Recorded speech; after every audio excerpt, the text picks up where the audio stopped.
Imagine standing at the edge of a forgotten world, where the sands of time have buried secrets too strange to comprehend.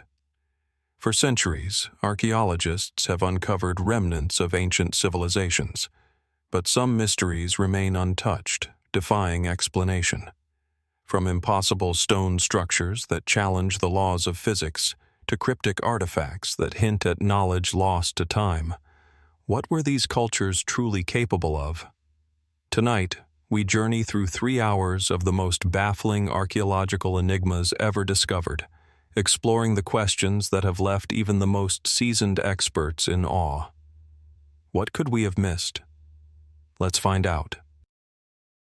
Nestled in the rolling hills of the ancient landscape, Tap O Noth Hillfort stands as a quiet monument to a forgotten era, its stone core shrouded in mystery. The hill itself rises steeply from the surrounding plains, crowned by a series of massive stone walls that hint at the grandeur of a long-lost civilization. For centuries, this enigmatic site has caught the attention of archaeologists, historians, and curious onlookers alike. Yet, its true purpose remains elusive. The fort's construction, which dates back to around 500 BC, shows signs of deliberate, sophisticated design. The stones are massive, some weighing several tons, and yet there is no obvious sign of a quarry or tools capable of moving such heavy materials in the region. The Hillfort is located in the northeast of what we now call the British Isles, overlooking a landscape that has been both inhabited and abandoned over millennia. While its strategic location makes it clear that it was meant to defend, there is little consensus on who built it or why they chose such a remote location. Mainstream archaeologists tend to explain Tap O Noth as a Celtic hill fort, a military stronghold built by the Picts or other ancient tribes who inhabited the area. They point to its defensive nature, with concentric rings of stone walls designed to protect those within from invaders. Yet, if this is the case, then why were the fortifications so meticulously constructed, even when there is no evidence of large-scale military conflict in the area at the time? And why does the site seem to show signs of deliberate ceremonial placement, with certain stones positioned in ways that align with celestial events? One particularly intriguing feature of Tap O Noth is the central stone core, a structure within the fort that defies simple explanation.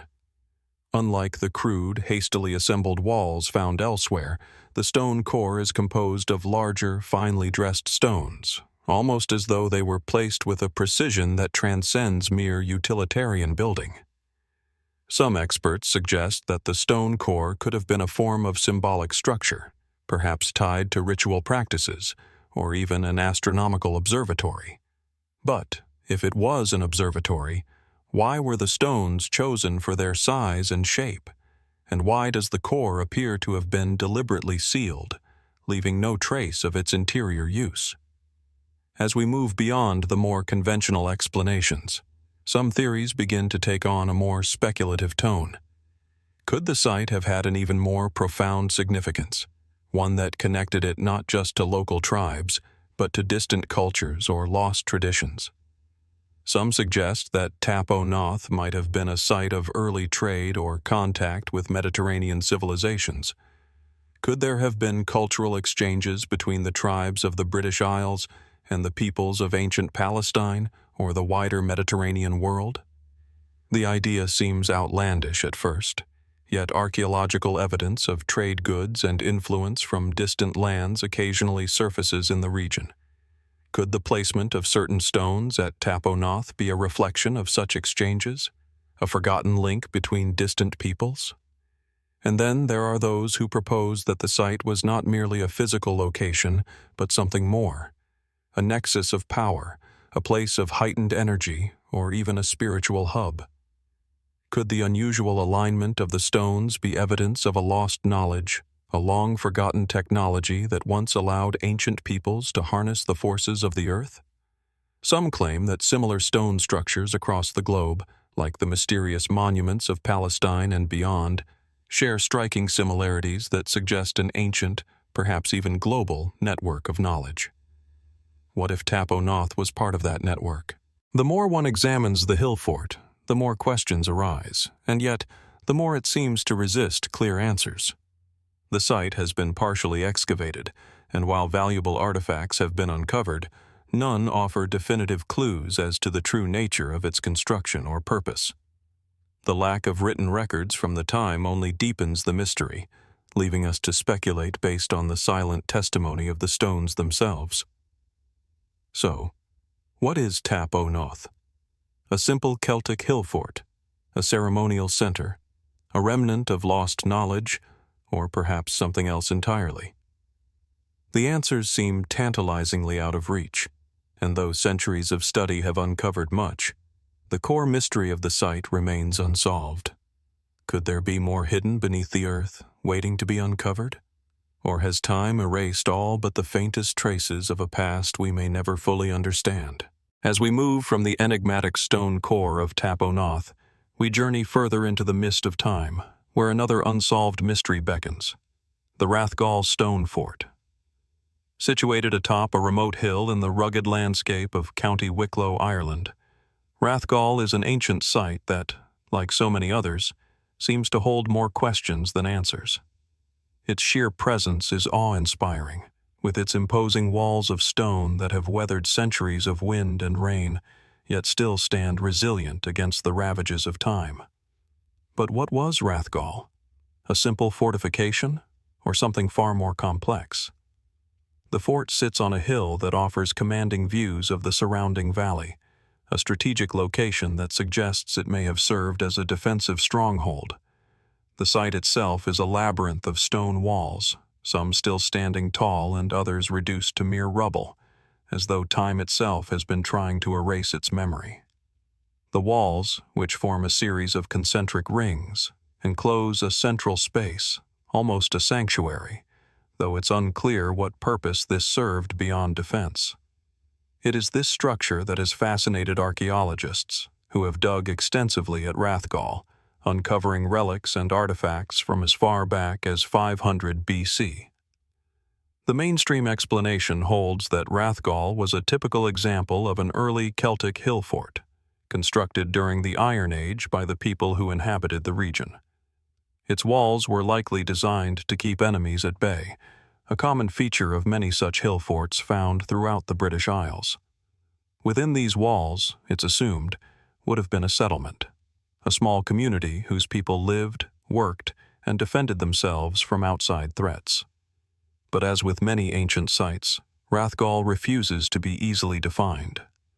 Among the many fragments uncovered from the site are not only the expected tools, pottery, and weapons, but also signs of something else, something that cannot be easily explained by conventional wisdom. For example, large stones that have been meticulously carved with geometric patterns have been found at the site. These stones are not typical of the period, nor do they appear to serve any practical function. Could they have been part of a larger ritualistic or ceremonial system? Were they perhaps used in astronomical observations, aligning with the sun or stars in a way that suggests the people of Rathgall possessed a deeper understanding of the cosmos? Even more puzzling is the central area of the fort itself. In many ancient forts, the center would have been a simple open space, perhaps a gathering place or a market. But at Rathgall, the space is oddly structured, with stone arrangements that appear to have been carefully planned, yet without a clear purpose.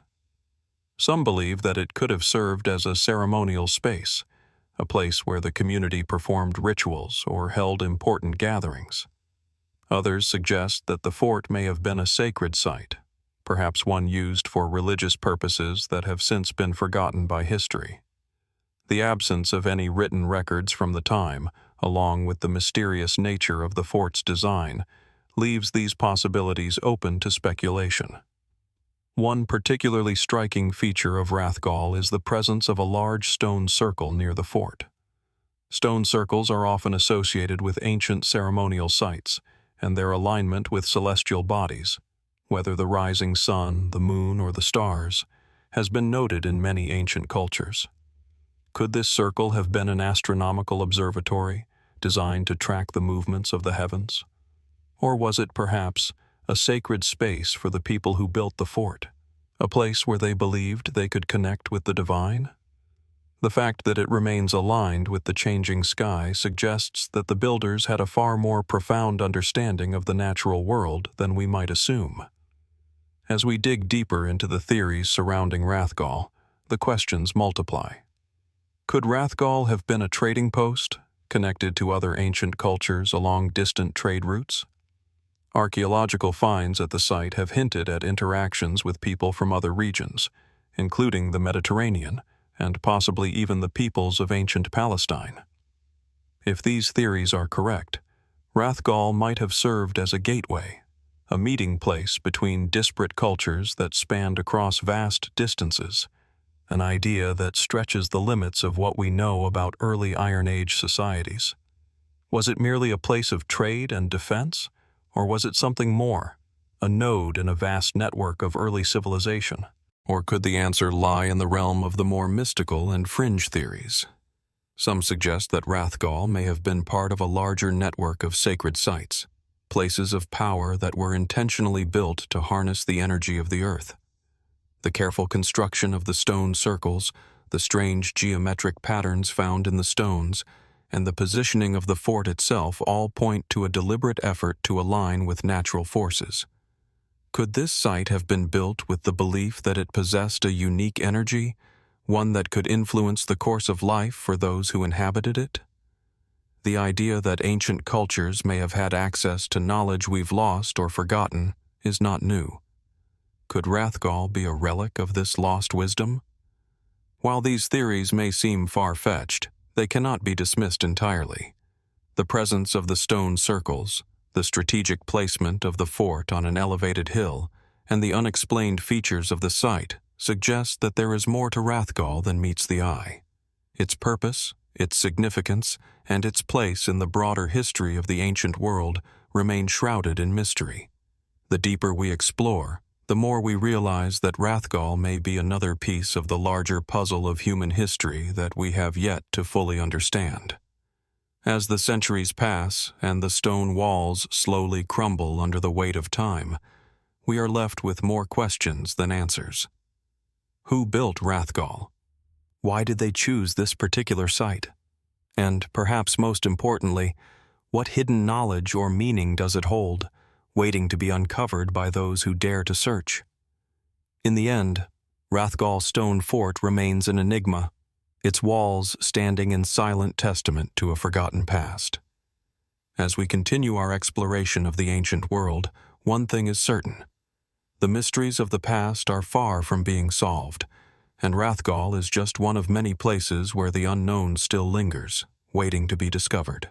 As we continue our journey through some of the most puzzling ancient sites, we find ourselves on the island of Gran Canaria, in the Canary Islands.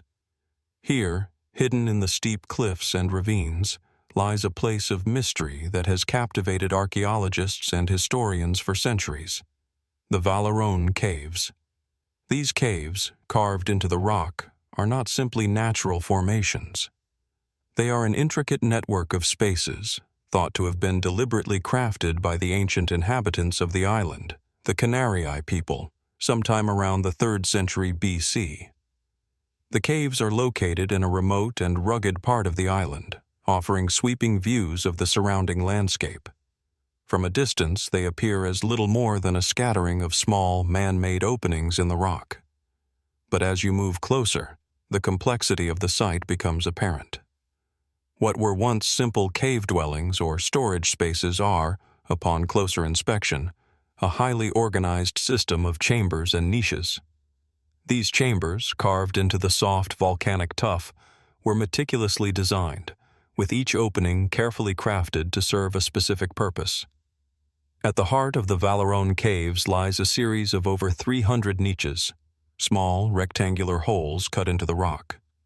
These niches are arranged in rows, some small and others larger, but all uniform in size and shape.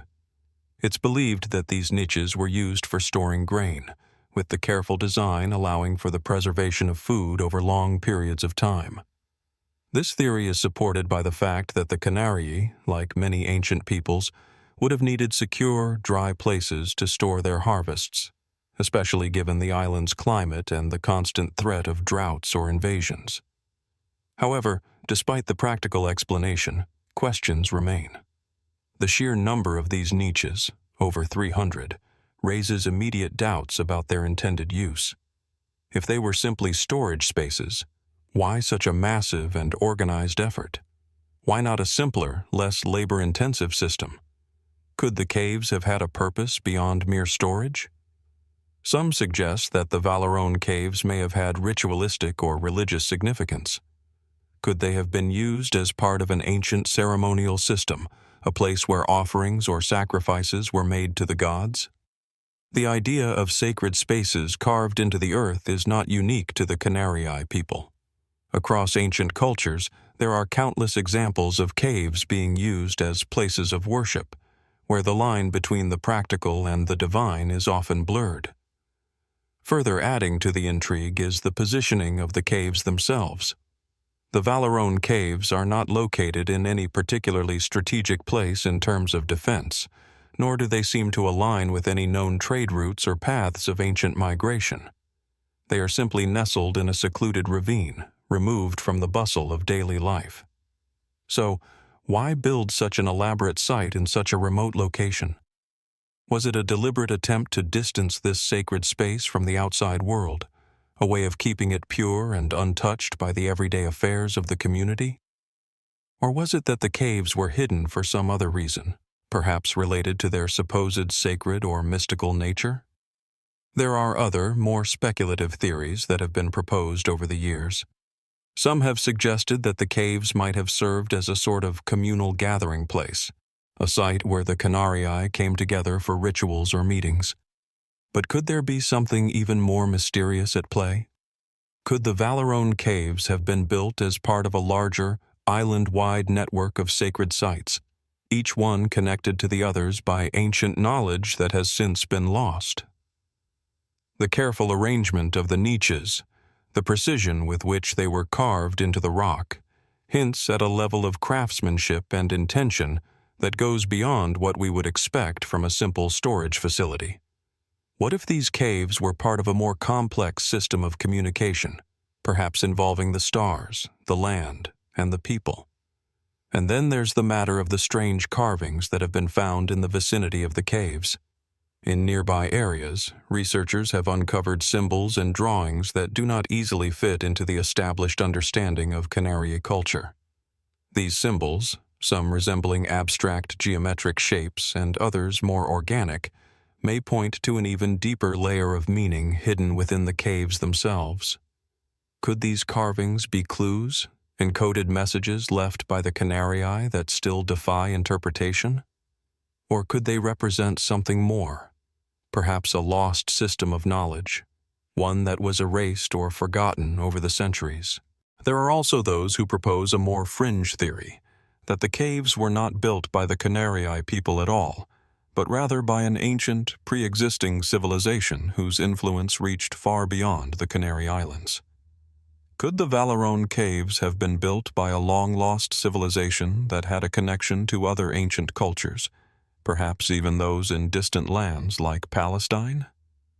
While this theory is highly speculative and lacks strong evidence, it does raise intriguing possibilities about the scope of ancient interactions across vast distances.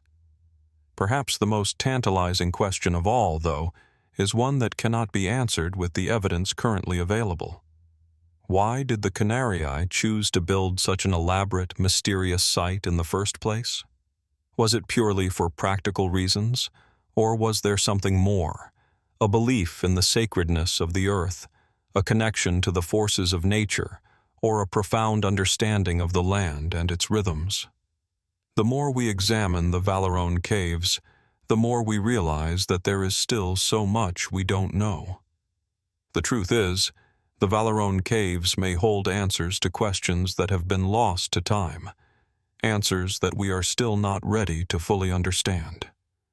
They remain an enigma, a silent reminder of a culture that has long since passed, yet whose legacy continues to intrigue and captivate. What secrets lie hidden in the niches of the Valerón Caves? And what could we learn if we could unlock the meaning of this extraordinary site? The answers may be buried deep within the stone itself, waiting for those who are willing to listen. As we continue to explore the mysteries of ancient civilizations, we turn our attention to a lesser-known yet equally baffling site, the Begazy megalithic Mausolea, located in the vast steppes of Kazakhstan. This is a place where the past remains remarkably preserved, yet the full story behind its creation and purpose is as elusive as the winds that sweep across the desolate landscape. The Begazy Makat Archaeological Complex is known for its ancient burial mounds, which date back to the early centuries of the first millennium BC. What makes this site particularly intriguing are the structures themselves, massive, meticulously arranged megalithic tombs, some of which have stone pillars reaching heights of over 10 feet. These monumental tombs, also known as mausolea, are not merely burial sites, but rather grandiose constructions that speak to a level of architectural sophistication and cultural significance far beyond what one might expect for a society living in such a remote and seemingly inhospitable region. At first glance, the size and layout of the tombs seem almost out of place in this barren steppe. The stones themselves are carefully chosen, their weight and size suggesting an immense effort in transportation and construction. The sheer scale of these burial monuments hints at a society with significant resources and social organization, one that could muster both the manpower and technological knowledge to carry out such an endeavor. Yet, who were the people responsible for these extraordinary structures? The site is believed to have been built by the Saka people, a nomadic group that inhabited the Eurasian steppes. But beyond this general identification, little is known about the specific culture and practices of the builders. The graves themselves are fascinating, their contents shedding some light on the high status of those interred within them. Many of the tombs are accompanied by a wealth of grave goods, beautifully crafted weapons, jewelry, and pottery, suggesting that the individuals buried here were of considerable importance. Some tombs even contain the remains of horses, with skeletal evidence of elaborate burials suggesting that the deceased were honored with great reverence. But despite these discoveries, many of the more significant questions about the purpose and meaning of these mausolea remain unanswered. Why build such monumental tombs in the first place? Why invest so much time and energy in these elaborate burial practices? And what exactly did the builders hope to achieve by creating such grand structures for the dead? Mainstream archaeological theories tend to focus on the idea that these tombs were simply markers of power and status. The Saka, like many nomadic peoples, had a complex belief system, and the grandiose mausolea may have been an expression of the importance they placed on life after death. In many ancient cultures, the burial of powerful individuals was accompanied by the construction of monumental structures, often with the aim of ensuring a successful journey to the afterlife. The intricate carvings on the stones of Begazy Makat hint at this belief system, with depictions of animals and mythical creatures, suggesting that the builders viewed these tombs as more than just places of rest. They were gateways to another realm. Yet, even this explanation raises more questions than answers. Why did the Saka people choose to build their mausolea in such a remote, exposed location? The steppe is not an ideal place for large-scale construction, and there are no obvious natural resources nearby to explain why such enormous stones were chosen for these structures. The effort involved in bringing these stones to the site must have been immense, and the lack of readily available materials suggests that the builders had access to knowledge or techniques that we are only beginning to understand. What drove these ancient people to invest so much in these tombs, and what significance did the exact placement of the stones hold? As we dig deeper into the mysteries of Begazy, other theories begin to emerge, some more speculative, others grounded in observation but still largely unproven. Could these mausolea have had a symbolic function that went beyond burial? Some researchers suggest that these megalithic structures may have served as markers for astronomical alignments, similar to other ancient sites around the world, where the positioning of tombs and monuments aligns with celestial events. Were the Saka people, like other ancient cultures, using these grand structures to track the cycles of the sun, moon, and stars, connecting their spiritual beliefs to the rhythms of the cosmos? There is even speculation that these tombs could have been more than just symbols of individual power, but rather representations of the collective identity of the Saka people. Could they have served as territorial markers, a way to define and protect sacred spaces? Perhaps these tombs were not simply the resting places of the elite, but the foundations of a larger cultural or political ideology, a means of binding a community together through the construction of monumental, shared symbols. The more we consider this, the more the mystery deepens. Could these massive structures be a physical manifestation of a belief system that sought to bring the divine closer to the earthly realm? Adding to the intrigue is the fact that the Begazy Makat complex is not isolated. Similar burial sites can be found scattered across the Eurasian steppes, all linked by strikingly similar architectural features and burial practices. Are these sites part of a broader network of cultural exchange, connecting distant peoples who shared ideas, beliefs, or rituals? If so, what did these ancient peoples know about construction, astronomy, or spirituality that we have since lost? Were they part of a larger, transcontinental civilization whose influence reached as far as the lands we now call Palestine? The idea of a connected ancient world, one where distant peoples communicated and exchanged knowledge, is not new, but could the Begazy Mausolea be another piece of evidence pointing toward a more sophisticated and interconnected ancient world than we have previously understood? Despite decades of excavation and study, the true meaning of the Begazy megalithic mausolea remains elusive. Every layer of stone unearthed, every artifact uncovered, only raises more questions. What motivated the Saka people to build these massive tombs? What did the symbols carved into the stones represent? And perhaps most tantalizing of all, what secrets might still be hidden beneath the earth, waiting to be uncovered? The mystery of Begazy continues to linger, its stones standing tall in the quiet steppe, offering no easy answers, only more questions. As we peel back the layers of time, we are left to wonder, what might we discover next? As we leave behind the monumental mausolea of Begazy, we turn our attention to another mysterious structure, tucked away in the rolling hills of southern England, West Kennet Long Barrow. This ancient burial mound, dating back to around 3650 BC, stands as a silent testament to the prehistoric people who constructed it. Yet its true purpose and meaning remain as elusive as the fog that often surrounds its weathered stones.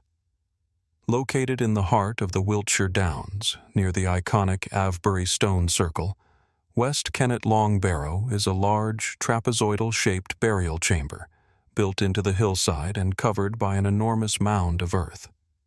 It's one of the largest and most well-preserved of its kind in Britain, and it is thought to have been used for communal burials over several generations.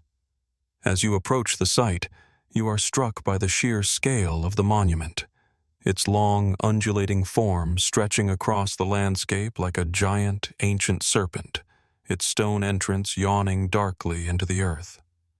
The Long Barrow was constructed from large, unhewn stones, some of which are still standing, though many have been displaced over millennia.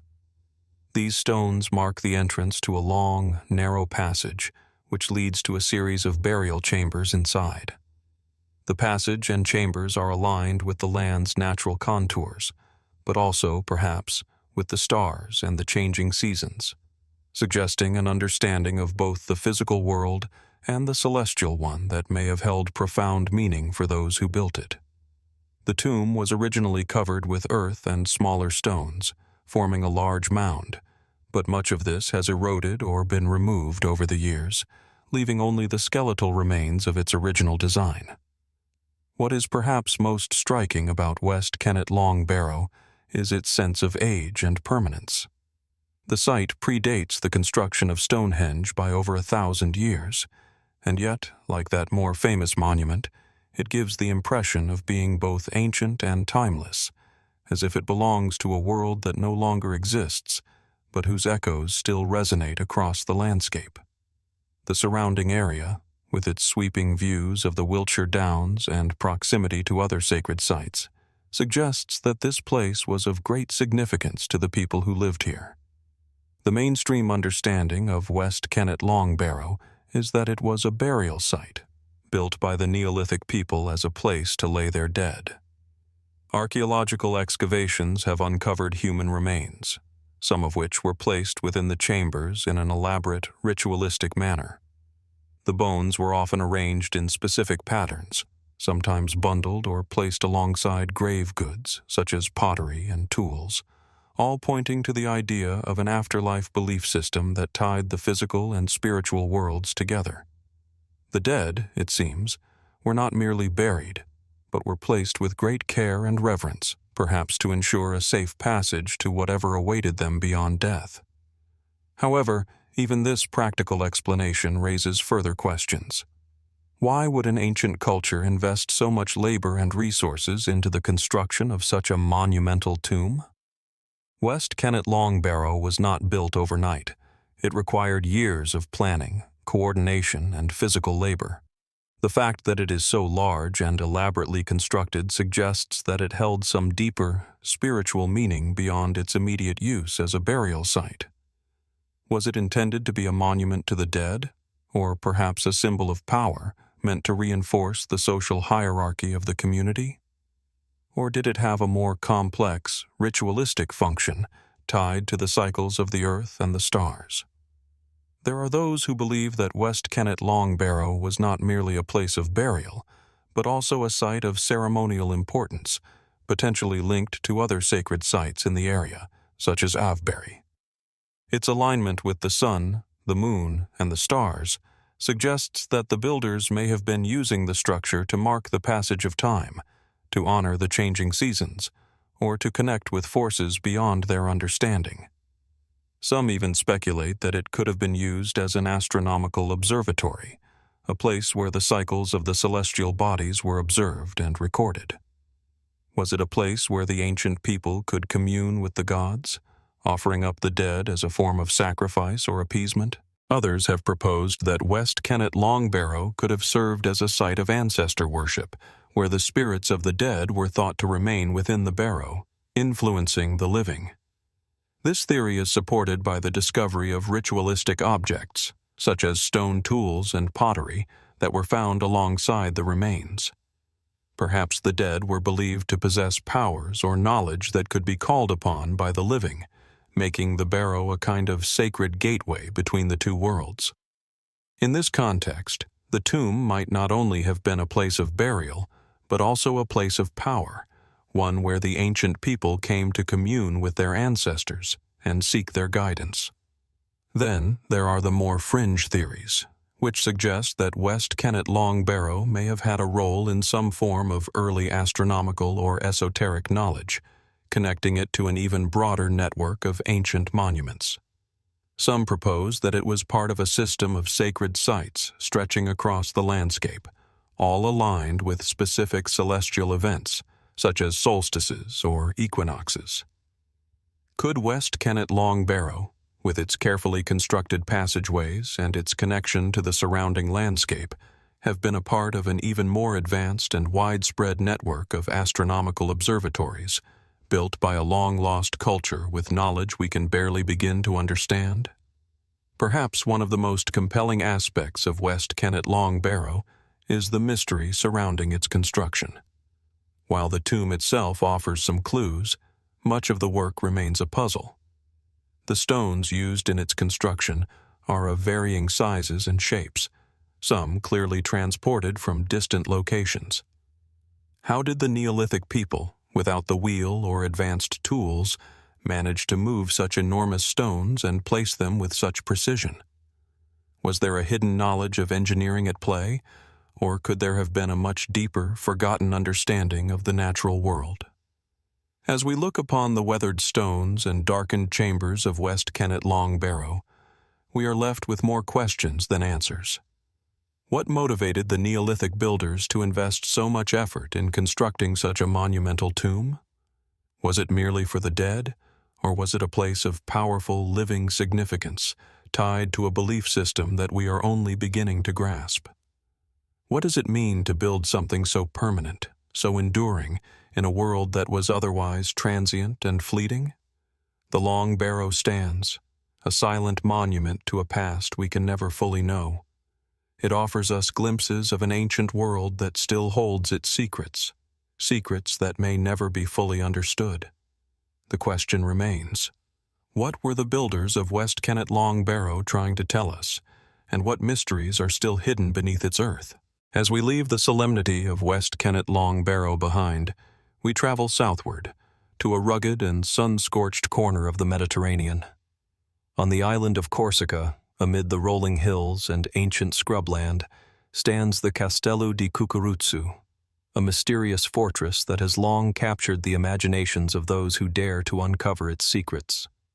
With its weathered stone walls clinging to the mountainside, the site seems to hold a silent narrative, one written in the stone, the earth, and the whispers of the wind. Perched at an elevation of nearly 600 meters, Castellu di Cucuruzzu is a prehistoric hilltop site that offers a commanding view of the surrounding landscape. From its vantage point, you can see the distant coastline stretching out into the blue Mediterranean, while the jagged peaks of the island's interior seem to rise from the earth like ancient sentinels. It's a place that demands respect, where the ancient past seems to linger in every stone, every crack in the weathered walls. The site itself is composed of a series of megalithic structures built with massive stones that fit together with such precision that, even today, the walls stand as monuments to an ancient craftsmanship that continues to baffle archaeologists. Thought to have been constructed between the 9th and 7th centuries BC, Castellu di Cucuruzzu is part of a complex network of fortified sites built by the Corsi, the island's indigenous population. These people, often referred to as the Corsi, lived on Corsica long before the influence of the Greeks or the Romans, and their mysterious settlements are a testament to a culture whose knowledge and ways of life remain, for the most part, hidden. What makes Castellu di Cucuruzzu particularly intriguing is the fact that it appears to have been more than just a fortress. It is commonly assumed that its purpose was defensive, given its strategic position on the hilltop, with walls designed to protect its inhabitants from invaders. However, this explanation alone fails to explain the site's complexity.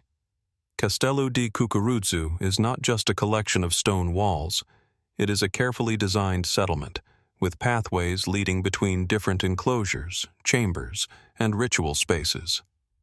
It is as if the fortress was also a microcosm of society itself, a sacred space where not only the practicalities of life were lived, but where the spiritual, the mystical, and the cultural were intertwined. One of the most striking features of Castellu di Cucuruzzu is the main tower, a massive, multi-storied structure that once dominated the landscape. Its walls are made of huge, unhewn stones that have been meticulously stacked, creating a building that feels as though it was grown from the very earth it sits upon.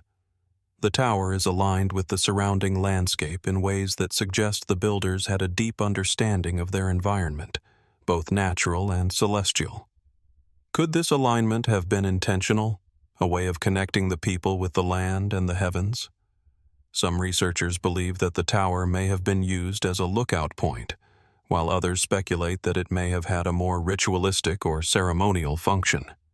Was it a place for kings, chiefs, or priests to commune with the gods?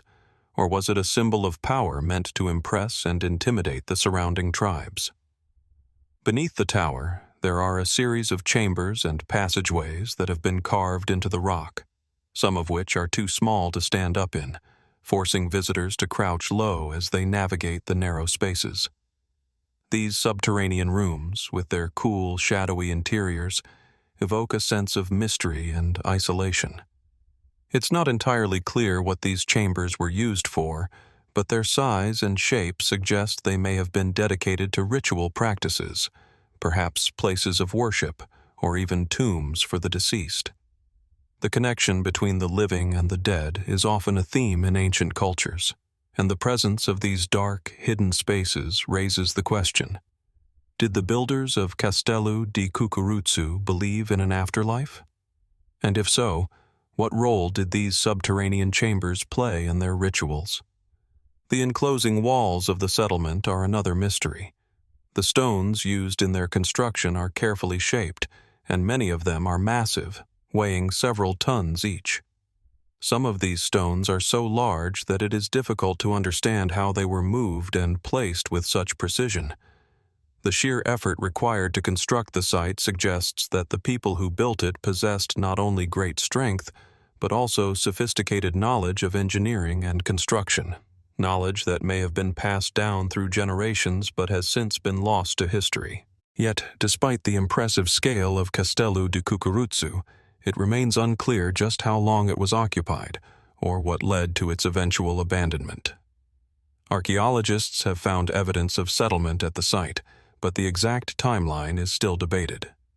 Some believe that Castellu di Cucuruzzu was inhabited well into the first millennium BC, while others suggest that it may have been abandoned earlier, perhaps due to the shifting power dynamics on the island or environmental factors such as climate change.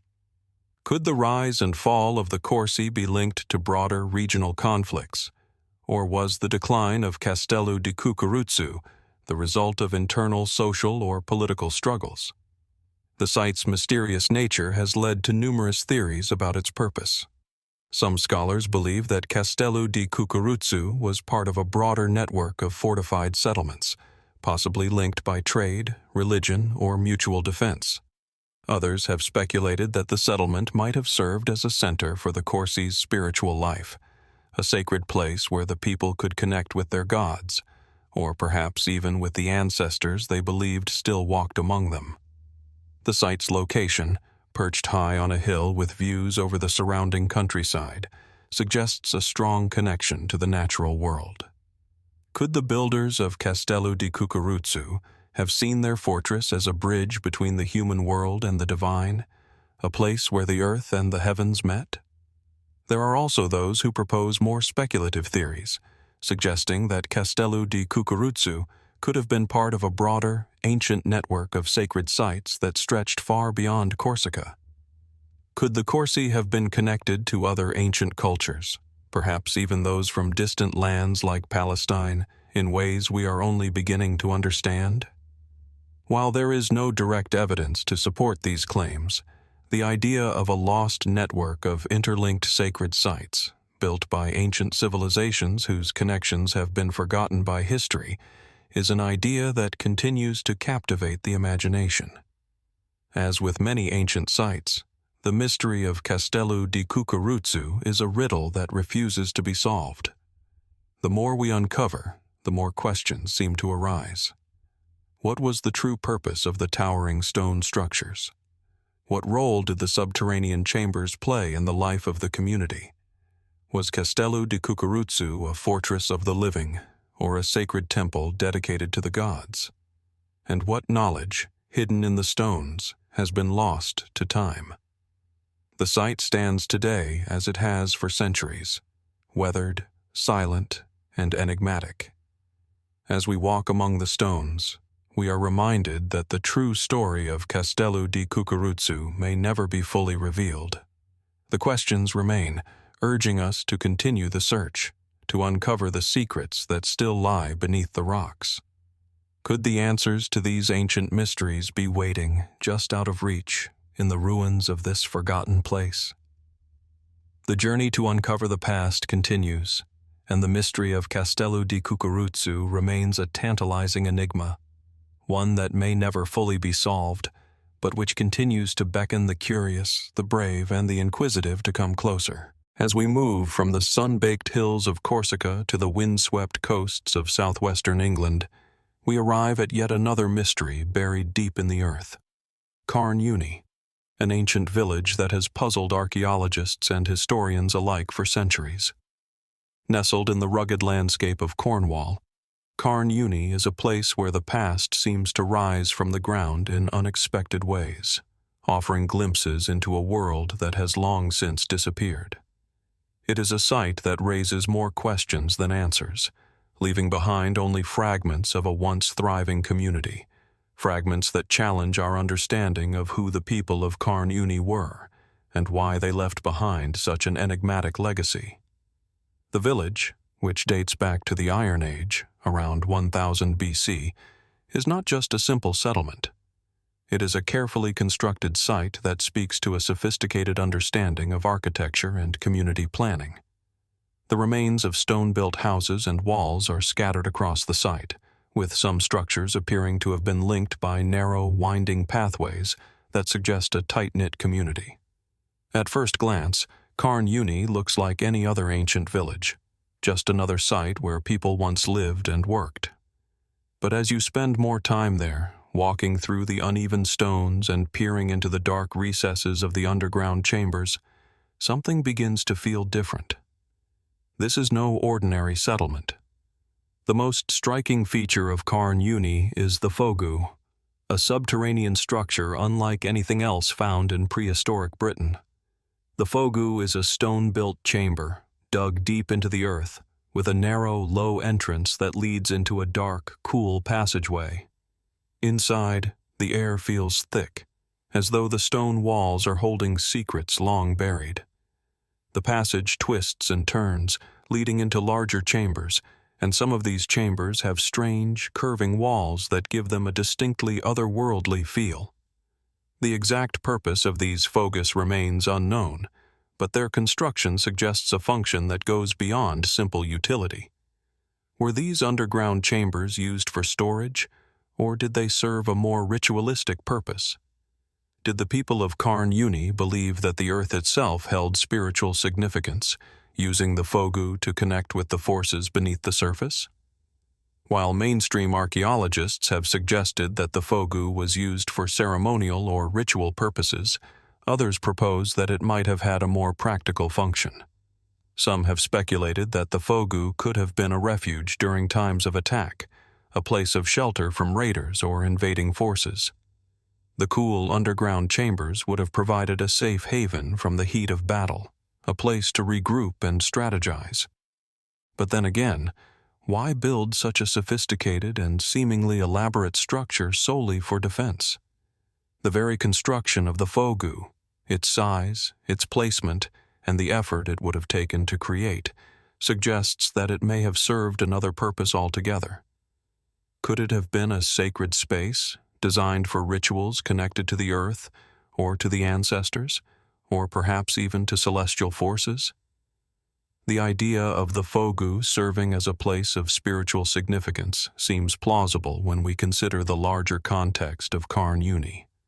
The village itself appears to have been carefully planned, with houses constructed in a way that suggests a deep understanding of both the landscape and the rhythms of nature. The walls of the houses, made from local granite, are designed to last, and their placement on the land suggests that the community may have been aware of the natural features of the site, its position relative to the sun, the seasons, and perhaps even the stars. Could Carn Euny, like many ancient sites, have been built with an alignment to celestial bodies or earth energies?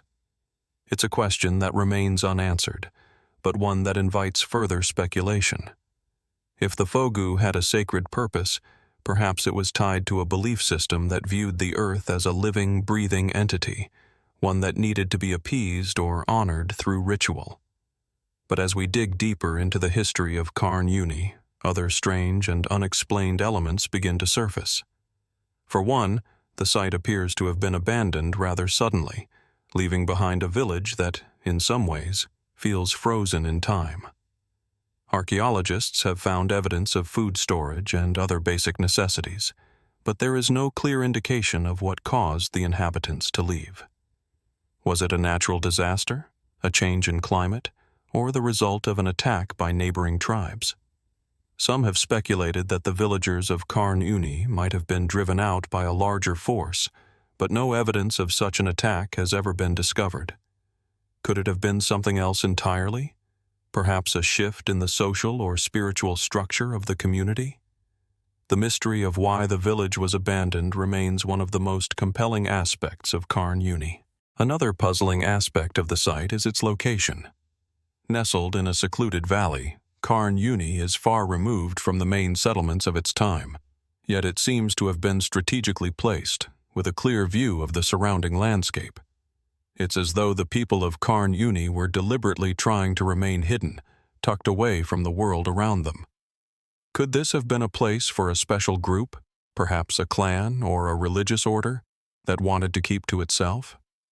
The isolation of the village, combined with the sophisticated nature of its construction, suggests that it may have been a place reserved for those who held a special status within the society. Or perhaps it was a place that needed to be hidden for other reasons we have yet to uncover. One theory that has gained traction in recent years is that Carn Euny, like many other ancient settlements, may have been part of a much larger network of interconnected sites, each one holding a specific purpose within a broader cultural or spiritual framework. Some researchers believe that Carn Euny could have been linked to other ancient villages and ceremonial centers across the British Isles, forming a network of sacred sites that was connected by shared beliefs and rituals. If this is true, then what could the people of Carn Euny have been trying to communicate through their fogu, their carefully placed houses, and their isolation from the outside world? There is also the possibility that Carn Euny holds clues to a larger, more profound mystery, one that spans beyond its time and place. Could the fogu, in its mysterious design and construction, be part of a forgotten system of knowledge, passed down through the ages and lost to history? Some have suggested that it might be tied to a lost tradition, one that was abandoned when the islanders were absorbed into the broader Celtic cultures, or after contact with outside civilizations. If this is the case, what kind of knowledge did these people possess? And where did that knowledge go after the village was abandoned? The mystery of Carn Euny is a story that remains incomplete. The fogu still stands as a silent witness to a lost world, offering clues that may never be fully deciphered. Was it a place of refuge, a sacred site, or perhaps something more? The village, with its narrow paths, ancient walls, and deep, subterranean chambers, continues to hold secrets that may never come to light. What drove the inhabitants to build such a place, and why did they ultimately leave it behind? And more importantly, what was the knowledge, the power, or the spiritual insight that they may have possessed, which has now faded into the mists of time? As we walk among the stones of Carn Euny, we are left to ponder these questions, knowing that the answers may forever remain just beyond our reach. The past, it seems, has a way of hiding its deepest secrets that may only be uncovered when the time is right. Or perhaps they will remain hidden, waiting for the curious and the determined to continue searching. As we move from the remote hills of Cornwall, we find ourselves in the arid landscapes of the ancient Levant, where the layers of history are etched deeply into the earth.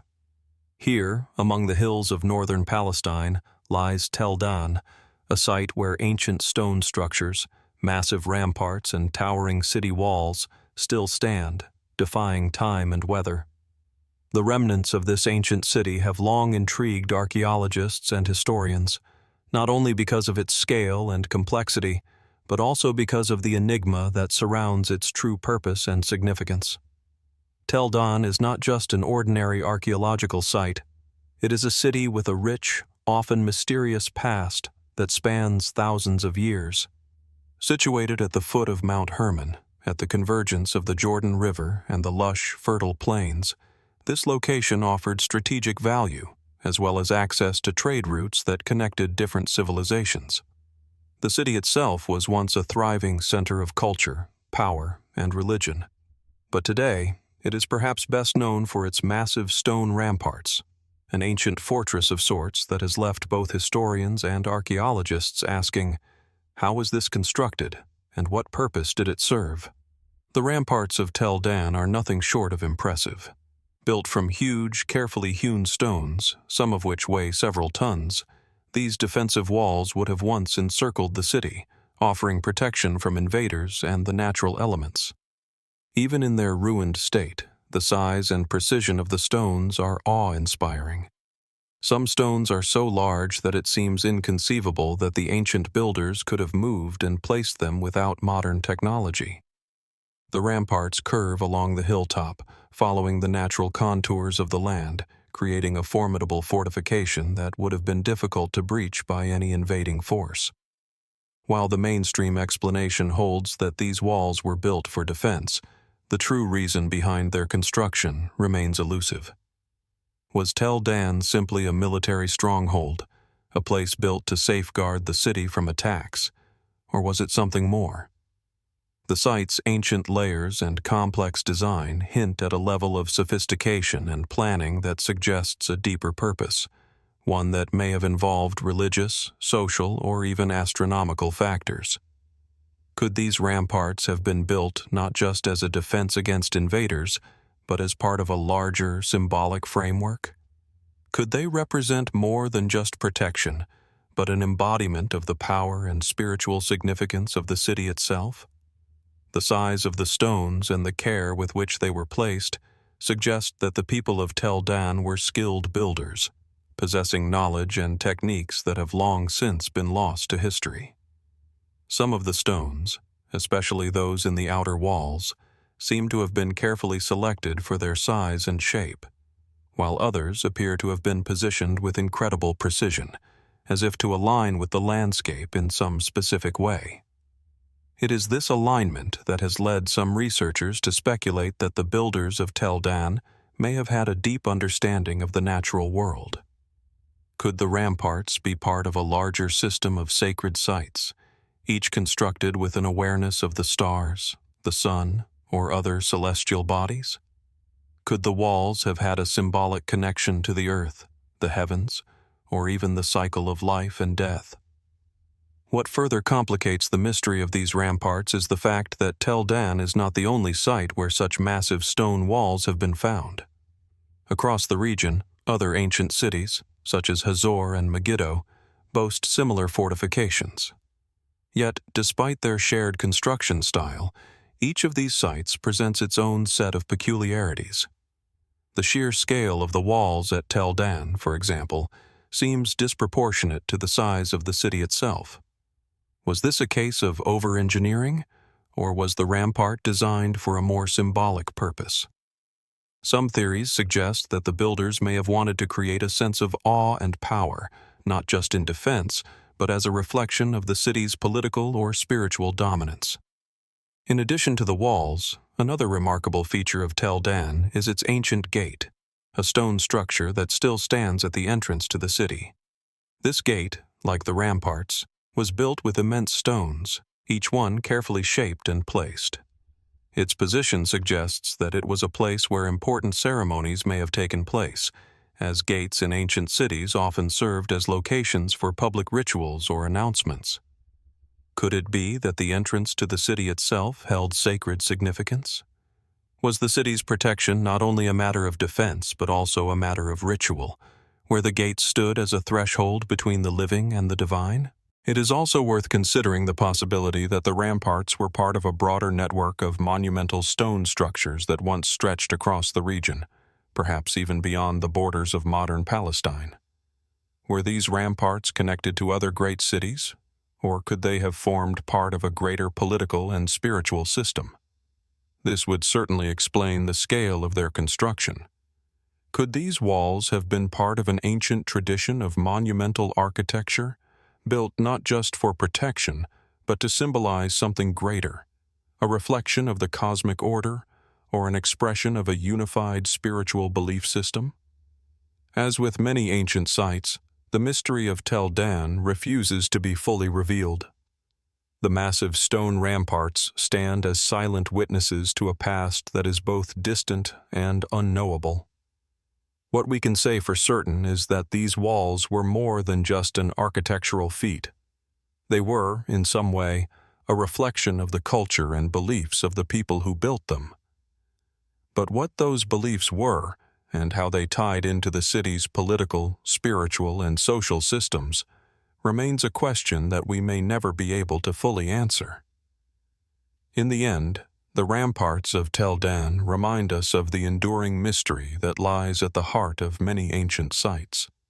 They stand as a testament to a civilization that we can only begin to understand, an ancient world whose secrets remain locked in stone, waiting for the day when, perhaps, the final pieces of the puzzle will fall into place. Until then, we are left with more questions than answers. What were these walls meant to protect? And what remains hidden beneath the layers of time, waiting to be discovered? 9.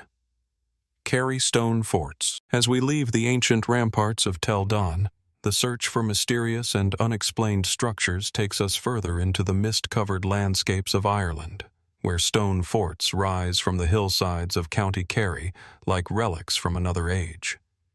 These Kerry stone forts, scattered across the rugged terrain, are enigmatic structures that seem to belong to a time long before recorded history.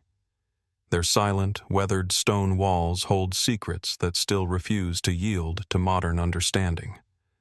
Much like the massive ramparts we've seen before, these forts stand as testaments to a people whose lives remain shrouded in mystery, their purpose unclear, and their legacy left in fragments. The Kerry stone forts, or ring forts, are typically circular structures composed of stone walls, many of which were constructed using locally sourced stone. Some of these forts still stand remarkably well, their circular form sharp against the backdrop of rolling green hills, while others are little more than crumbled heaps of rock. The sheer number of these forts in Kerry, well over 500, suggests that they once played an integral role in the social and military structure of the region. But why were they built? And who exactly were the people who constructed them? The forts are typically situated on hilltops or other elevated positions, offering expansive views of the surrounding land. From a distance, they almost seem to reach toward the heavens, their stone walls rising out of the earth in defiance of time. The largest of these forts can measure over 50 meters in diameter, with walls that were originally 3 to 5 meters thick. Inside these fortified enclosures, archaeologists have uncovered remnants of dwellings, hearths, and other structures, providing hints that these sites were once vibrant communities.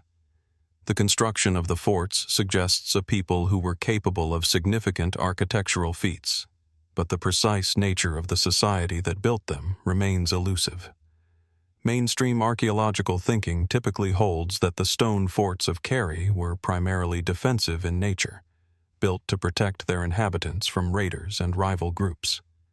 The positioning of the forts on high ground, the thickness of the walls, and the defensive features, such as small entrances and narrow passageways, all point to a strategic need for protection.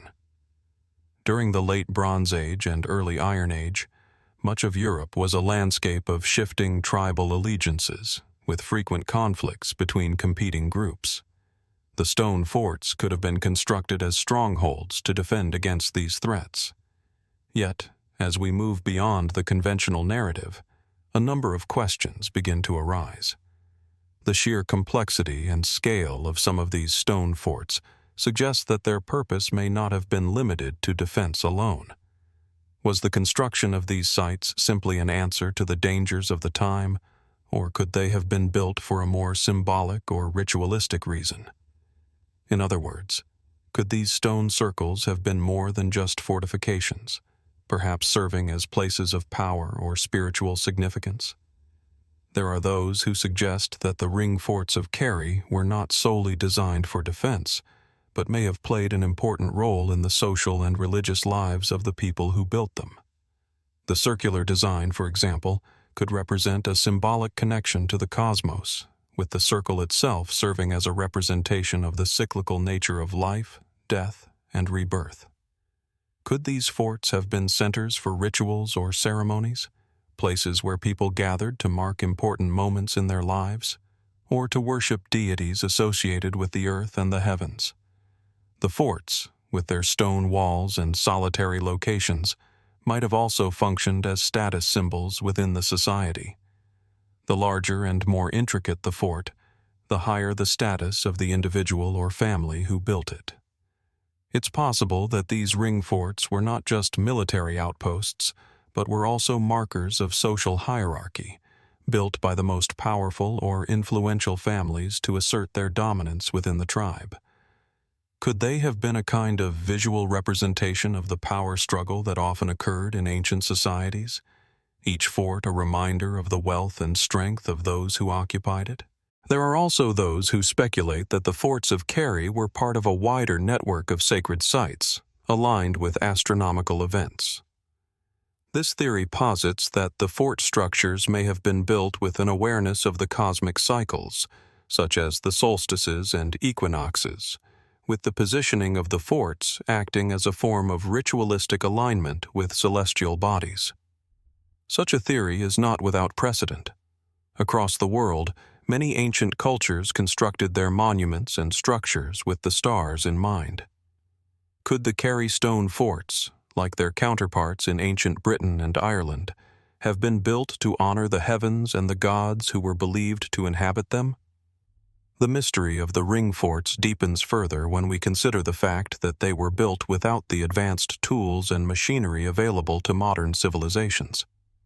The stone used in the construction of these forts was often cut to exacting specifications, and the sheer number of stones required to complete each fort suggests that the people who built them had access to skilled labor, as well as a knowledge of engineering that we might not immediately attribute to the ancient societies of Ireland. Were these builders the descendants of an even older civilization whose knowledge and techniques were passed down through generations? Or were they a more isolated people who managed to create something unique with the resources at their disposal? Equally perplexing is the question of why these forts were abandoned. Most of the stone forts appear to have been abandoned by the time the early Christian period arrived in Ireland, and there are no clear indications of why the people left. Was it due to changes in social or political structures, the rise of new forms of warfare, or perhaps environmental factors? Could there have been a larger shift in cultural or spiritual beliefs that caused the people to abandon these sites in favor of new ways of living? Some archaeologists have proposed that the decline of the forts may have been tied to the shift from tribal societies to more centralized, Christianized settlements. As the influence of Christianity spread through Ireland, the need for isolated, defensive strongholds would have diminished, and the stone forts might have fallen out of use. But if these structures had truly been places of religious significance, might their abandonment mark the end of an era, a shift from one spiritual system to another? Or could it be that something more mysterious lay behind the departure of the people who built these forts? Some fringe theories suggest that the land itself may have been seen as cursed, or that a catastrophic event, perhaps a natural disaster, or even an unexplained widespread conflict, led to the sudden departure. Yet, like many of the mysteries we've explored, there is no hard evidence to support these claims. As with many ancient sites, the true purpose of the Kerry stone forts may never be fully understood. Were they military outposts, ritual centers, or both? Were they symbols of power, or places where the cycles of the earth and sky were honored? What led to their eventual abandonment, and who were the people who created them? These questions remain open, teasing at the edges of history, urging us to dig deeper, to look closer, and to wonder what remains hidden beneath the weathered stones and forgotten hills. In the end, the mystery of the Kerry stone forts serves as a reminder of how much we still have to learn about the ancient world, a world that was once alive with purpose, but whose stories have been lost to time. And as we continue our journey through the bizarre and unexplained, we are left with one question. What else might be buried beneath the earth, waiting for us to uncover it? As we leave the windswept hills of County Kerry, our journey through the mysterious and unexplained takes us to the northern reaches of Britain, where the ruins of the fortress of Housesteads sit perched high above the Northumberland countryside.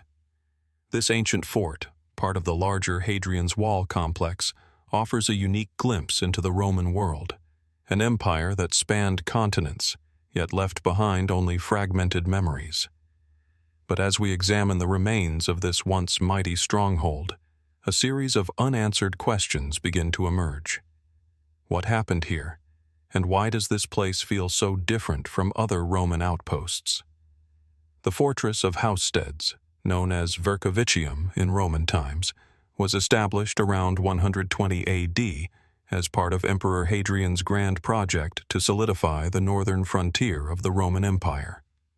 The fort, with its well-planned layout, was designed to house around 800 soldiers, a formidable presence in this remote part of the empire. From its elevated position, the fort provided an imposing view of the land beyond, its stone walls acting as both a physical and symbolic barrier between Roman civilization and the unknown territories to the north. Walking through the ruins today, the fortress feels eerily silent, as though time itself has decided to leave this place untouched. The foundations of stone buildings are still visible, marking out the shape of the commandant's house, barracks, and storage areas.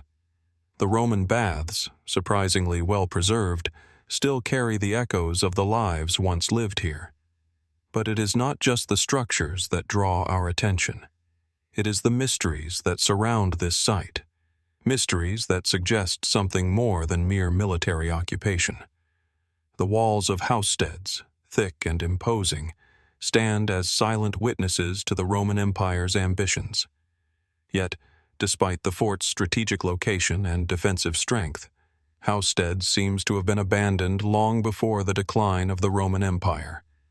Archaeological evidence suggests that the fort was deserted around the mid-4th century, long before the empire's collapse.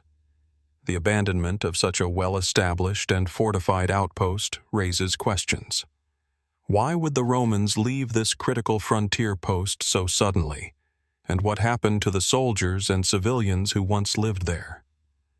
Some scholars have suggested that the fort's desertion was part of a larger trend seen along the northern frontier.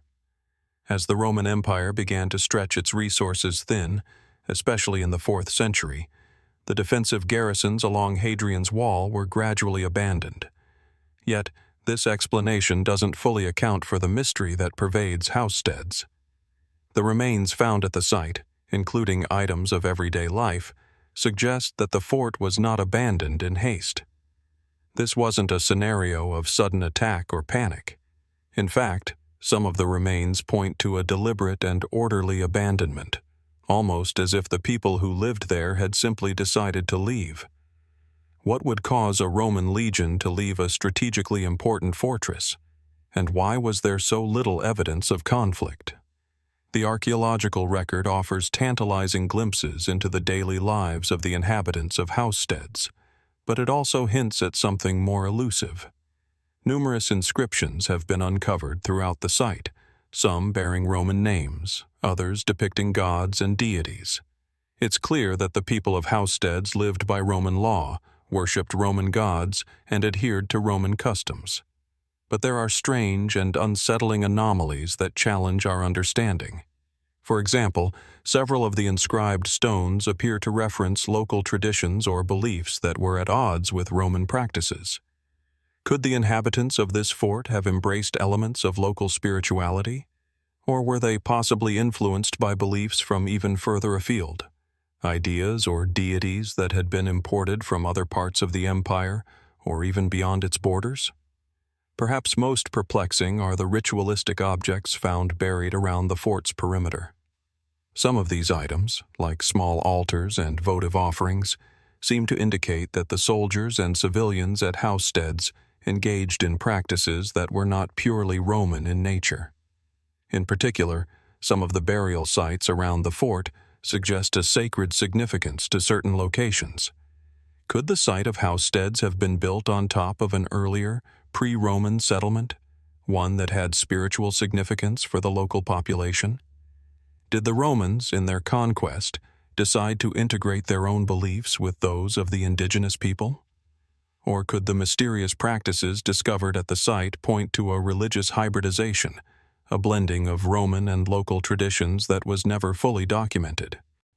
For instance, the granaries and bathhouses, which were built with extraordinary attention to detail and high-quality materials, suggest that the Romans stationed at Housesteads had access to resources far superior to what would be expected for such a remote outpost. Additionally, the discovery of a hospital, or valetudinarium, within the fort is another remarkable feature. This presence is uncommon for frontier military installations, especially those located on the periphery of the empire, and it indicates that Housesteads may have functioned not merely as a place of rest and shelter for soldiers, but as a crucial center for military health care. This raises the question of the fort's strategic significance. Was it merely a supply base or a key military hub for operations in the northern reaches of the empire? Could it have served as a crucial staging point for campaigns aimed at the elusive tribes of northern Britain? Or was it perhaps a more symbolic establishment, intended to represent Roman dominance in the area? However, the mystery of Housesteads deepens when we consider the fort's defensive layout. While the walls are solid and the structure impressively robust, the positioning of the fort itself raises certain doubts about its defensive capabilities. The surrounding landscape, marked by deep ravines and open expanses of ground, would have made it highly vulnerable to attacks from the local tribes in the north. In this context, one might wonder, was the fort designed with military defense in mind, or was it instead intended to serve a different, more symbolic purpose? Some scholars have even proposed that Housesteads might not have functioned primarily as a military installation, but rather as a monumental outpost, one built not so much for defense, but as a bold statement of Roman power and authority. In this light, the imposing walls and the fort's isolation could have been strategic choices meant to project dominance over the local tribes rather than to fend off immediate military threats. As we stand amidst the ruins of this ancient Roman fortress, a sense of unease hangs in the air. The unanswered questions linger, their weight as palpable as the stones beneath our feet. The sudden abandonment of the fort, the enigmatic rituals that were once practiced within its walls, and the curious mixture of Roman and indigenous elements in the artifacts uncovered here, all contribute to a complex puzzle that is far from solved. Why was Housesteads abandoned so abruptly? What motivated the soldiers and civilians who once lived here, and how did they navigate the tensions between their Roman heritage and the deeply rooted traditions of the indigenous people? Was this fort simply a temporary military outpost in the vast expanse of the Roman Empire, or did it hold a deeper significance that we are only now beginning to grasp? Perhaps the most compelling question of all is what remains hidden beneath the surface of the fort's ruins. What secrets might lie buried under layers of soil and centuries of neglect? Could there be undiscovered chambers, lost artifacts, or even sacred sites of great cultural importance that have yet to be unearthed? As excavation efforts continue, there is an undeniable sense that the true story of Housesteads is far from complete, and that many of its mysteries may yet come to light in the future. The fortress of Housesteads, like so many ancient sites, guards its secrets closely, enticing us to explore further and dig deeper. It stands as a testament to the complexity of history, one that challenges our understanding and encourages us to question the narratives we have long accepted. As we continue to investigate this and other strange and unexplained archaeological wonders, we cannot help but wonder, how many more hidden stories, like the one at Housesteads, lie just beneath the surface, waiting for the hands of future generations to uncover them? Despite the many questions that remain, Housesteads serves as a powerful reminder of the complexity and reach of the Roman Empire. Its legacy is not only found in the physical remnants that still stand today, but in the mysteries that continue to captivate our imaginations. The fort, with its remarkable construction, strategic location, and enigmatic abandonment, offers a glimpse into a past that was far more intricate than we may have once believed. As archaeological technology advances and new discoveries are made, it is likely that the secrets of Housesteads will gradually come to light, offering deeper insights into the lives of those who lived there and the role this fort played in the larger Roman strategy. Until then, the ruins will continue to intrigue, challenge, and inspire all who visit, leaving us to ponder. What untold stories lie hidden in the dust of this ancient fortress, waiting for the right moment to be revealed? As we leave the eerie stillness of the fortress of Housesteads, we turn our gaze toward a different corner of the British Isles, where the ancient past seems to whisper through the windswept hills of Anglesey, an island off the northwest coast of Wales. Here, nestled among lush greenery and rolling hills, lies the Dún Lligwy Settlement, a remarkable yet enigmatic site that, like so many others, refuses to fully reveal its secrets. A place where the remains of a once thriving community rise from the earth, their purpose and legacy shrouded in mystery. The Dún Lligwy Settlement is a complex of ancient structures, the most striking of which is the stone-built roundhouse, which stands at the heart of the site. Encircled by a high, defensive stone wall, the settlement dates back to around 500 BC to 100 AD, though its use may have persisted for several centuries. The circular buildings, typically around 12 meters in diameter, were constructed using local stone, and the design of these structures is remarkably advanced, with walls built to withstand the elements and the test of time. Some of the houses are still largely intact, their stone foundations solid beneath the modern grass. From the moment you step into the settlement, the sense of history is palpable, as though the air itself carries the weight of lives lived here long ago. The buildings are not grand, yet they convey an almost eerie resilience, as if they were built to endure. And yet, despite their fortitude, the settlement presents more questions than answers. The stone walls surrounding Dún Lligwy are impressive in their own right. Rising in places up to 3 meters high, they suggest a deliberate intention to protect the inhabitants. The defensive nature of these walls points to the possibility that the settlement was at one time exposed to some form of threat, perhaps from rival tribes or external invaders. But what makes this site particularly intriguing is the fact that while it clearly seems to be designed for defense, the settlement appears to have been abandoned long before it was ever truly besieged. The walls are not broken or torn down by warfare, but instead appear to have been left to decay after the settlement had been deserted. This raises the first of many questions. Why was the settlement abandoned? If the people here were so well defended, what could have driven them to leave? Was it the encroachment of new peoples and cultures as Roman influence spread across the island?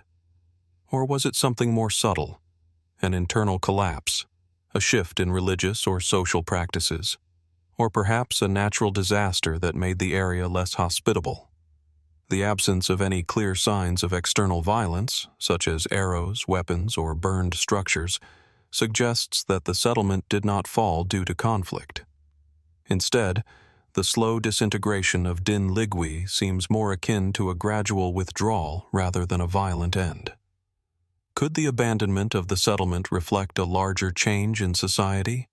A shift from isolated defensive communities to more centralized, cohesive ones? Or could it have been something as mundane, yet as profound, as a shift in resources, where the inhabitants moved on to new, more fertile or better defended areas? At the heart of the Dún Lligwy settlement stand the iconic roundhouses, a symbol of Iron Age dwellings across the British Isles. The design of these houses, though simple in appearance, shows considerable sophistication in both structure and function. The central hearth of each building suggests a communal life centered around warmth, food preparation, and socialization. Evidence of everyday items, pottery, tools, and ironwork, suggest that the people who lived here were engaged in farming, crafting, and trade. Yet, for all the functionality of these structures, there is something distinctly mysterious about their design. The walls of the roundhouses are thick and carefully constructed, suggesting a level of engineering far beyond what one might expect from a small, isolated settlement. The roofs, likely made of thatch or timber, would have been both practical and symbolic, representing the connection between the earth and the heavens. But beyond their practicality, these houses also seem to be designed with an eye for aesthetics, with certain structures positioned in relation to one another in ways that seem almost deliberate. Could the layout of the roundhouses have served a symbolic purpose, representing something deeper than mere shelter? Some archaeologists have suggested that the roundhouses of Dún Lligwy may have been more than just living spaces. Could they have had ritual significance? The circular shape of the buildings, after all, has been associated with cycles of life, death, and rebirth in many ancient cultures. The positioning of the houses within the settlement could also point to an alignment with astronomical events, such as the solstices or equinoxes, suggesting that the settlement was designed with a greater cosmic understanding in mind. Could this village have served as a center for religious or spiritual practices, where the cycles of the earth and sky were honored? Or was it simply a place where people lived, loved, and worked, their rituals lost to time? The true mystery of Dún Lligwy lies in the very fact that it seems to have been left behind without a trace. Archaeological evidence suggests that the settlement was abandoned around the late 2nd or early 3rd century AD, a period when many of the Iron Age tribal communities were coming into contact with Roman culture and influence. Yet, despite the presence of Roman artifacts in other parts of Britain, no clear evidence of Roman occupation has been found at Dún Lligwy. Was the settlement simply left behind as the Romans moved into the area, or did something more insidious cause its abandonment? Interestingly, there are signs that the site may have been repurposed or visited by later cultures, possibly even medieval ones, but no one has ever fully explored these later layers. Could it be that Dún Lligwy was not abandoned in one mass exodus, but that it slowly declined as a place of cultural significance?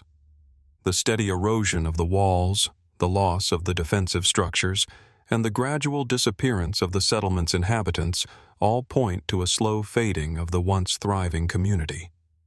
Could the settlement have been dismantled piece by piece over generations as the people moved elsewhere, leaving only the remnants behind for us to wonder about? As we stand at Dún Lligwy, surrounded by the remains of an ancient society, the mysteries of this place seem to grow ever deeper. What was it that caused this isolated settlement to fade into history, leaving behind only its stone walls and silent structures? Was it the influence of the Roman Empire that brought about its decline? Or was there something more local? Perhaps a shift in resources, a change in the land, or even a spiritual upheaval that led to its slow disappearance? Could the settlement's abandonment be tied to a broader cultural transformation? Was Dún Lligwy simply a chapter in the greater story of Wales, one of many ancient communities that rose and fell across the ages, leaving only traces behind? Or is there something hidden beneath the earth, waiting to be discovered, that might illuminate the true fate of this ancient settlement? As we continue to explore these bizarre and unexplained archaeological mysteries, one thing remains certain. Dún Lligwy, like so many other ancient sites, refuses to give up its secrets easily. Its stone walls, its quiet roundhouses, and its shadowy past continue to call to us, asking us to look deeper, to consider the unspoken stories that may have played out here long before history was ever written. The mystery of Dún Lligwy is far from solved, and perhaps it never will be.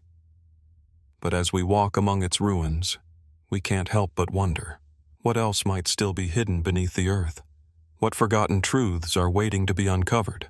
Nestled among the sun-bleached hills of Sardinia, the stone walls of Nuraghe Su Nuraxi rise as silent sentinels to a distant, forgotten past. The structure, a massive, spiral-shaped tower, stands tall and weathered, its stones etched with the weight of millennia.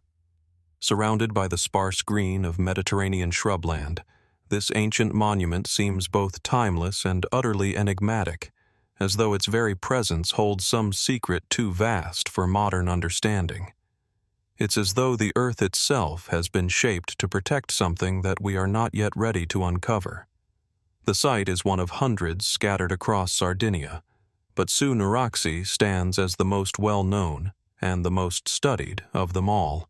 Built sometime around 1500 BC, it forms part of the mysterious Nuragic civilization that once flourished on this island. The towers, known as Nuraghes, are as iconic to Sardinia as the pyramids are to Egypt, yet their purpose, the identity of their builders, and the methods used to construct them remain subjects of intense debate. Why would a people, without access to the advanced tools and materials of later civilizations, devote such considerable resources to building these formidable stone structures? At first glance, the construction of Su Nuraxi seems simple enough. Large stones stacked in concentric circles, each layer larger than the one beneath it, creating a massive central tower. But as archaeologists have uncovered more over the years, a more complex story begins to emerge. Beneath the tower lies a network of smaller rooms and corridors, some of which appear to have served as living spaces. The site also reveals a fascinating network of defensive walls, gates, and passageways, an elaborate fortress designed to protect its inhabitants from potential threats. It's almost as if the very earth is locked within the embrace of these stones, as though it were a place not just of habitation, but of protection, of shelter from forces both known and unknown. Yet, for all its structure and ingenuity, the true purpose of Su Nuraxi, and the Nuragas in general, remains unclear. Mainstream archaeologists have proposed that these towers were built as military outposts, defensive strongholds against invaders or rival tribes. The defensive features, the strategic placement on high ground, and the fortress-like layout certainly support this theory. Some have also suggested that they served as centers for governance or rituals, perhaps where the local leaders would convene, or where religious ceremonies were held to honor deities unknown to us today. But these explanations, while plausible, seem to fall short in explaining why so many nuraghes were constructed and why their builders put so much effort into creating structures that appear, in some cases, more symbolic than practical. And what of the strange features of these towers? Spiral staircases, narrow passageways, and hidden chambers, elements that seem designed less for comfort and more for mystery. As we dig deeper into the archaeology of Su Nuraxi, a more speculative narrative begins to emerge. Some researchers have suggested that the Nuragic people were not merely building for defense or politics, but rather were engaged in something far more ancient, a kind of knowledge preservation. Could it be that these towers served as markers of astronomical significance? The alignment of the structures with the sun and stars has been noted by some scholars, hinting at the possibility that the builders of Su Nuraxi had a profound understanding of celestial cycles. Were the towers designed as observatories, as tools for tracking the heavens? Or perhaps, could they have had a more esoteric purpose, serving as a place of initiation or a conduit for knowledge passed down through generations? In their construction, the Nuragic builders used a technique known as corbelling, where stones are stacked in such a way that they gradually close off a space as they rise. This method is found in many megalithic sites across the world, from Stonehenge to the pyramids of Egypt, suggesting that the builders of Su Nuraxi were part of a much wider, ancient tradition. But what kind of knowledge was shared across these cultures? What ideas or technologies were transmitted through these shared practices of stone construction? Were the builders of Su Nuraxi connected to other ancient civilizations across the Mediterranean, or were they an isolated culture with unique methods and beliefs? In recent years, more fringe theories have emerged, suggesting that the purpose of these towers may be far more extraordinary than we have yet imagined. Some have argued that Su Nuraxi and other Nuraghes were not simply defensive structures, but perhaps part of a lost civilization with advanced knowledge far ahead of its time. Could these ancient people have possessed a forgotten technology or even an understanding of the Earth's energy fields? There are theories that suggest the Nuraghes may have served as a kind of ancient power generator, harnessing the natural energies of the land in ways that modern science can barely comprehend. But while these theories make for fascinating speculation, they are, as yet, unproven and remain on the fringes of scholarly thought. Nevertheless, their existence speaks to the deep fascination and mystery that the site continues to inspire. If the builders of Su Nuraxi had access to such advanced knowledge, where did it come from, and why has it been lost to history? As we reflect on this, we are left with more questions than answers.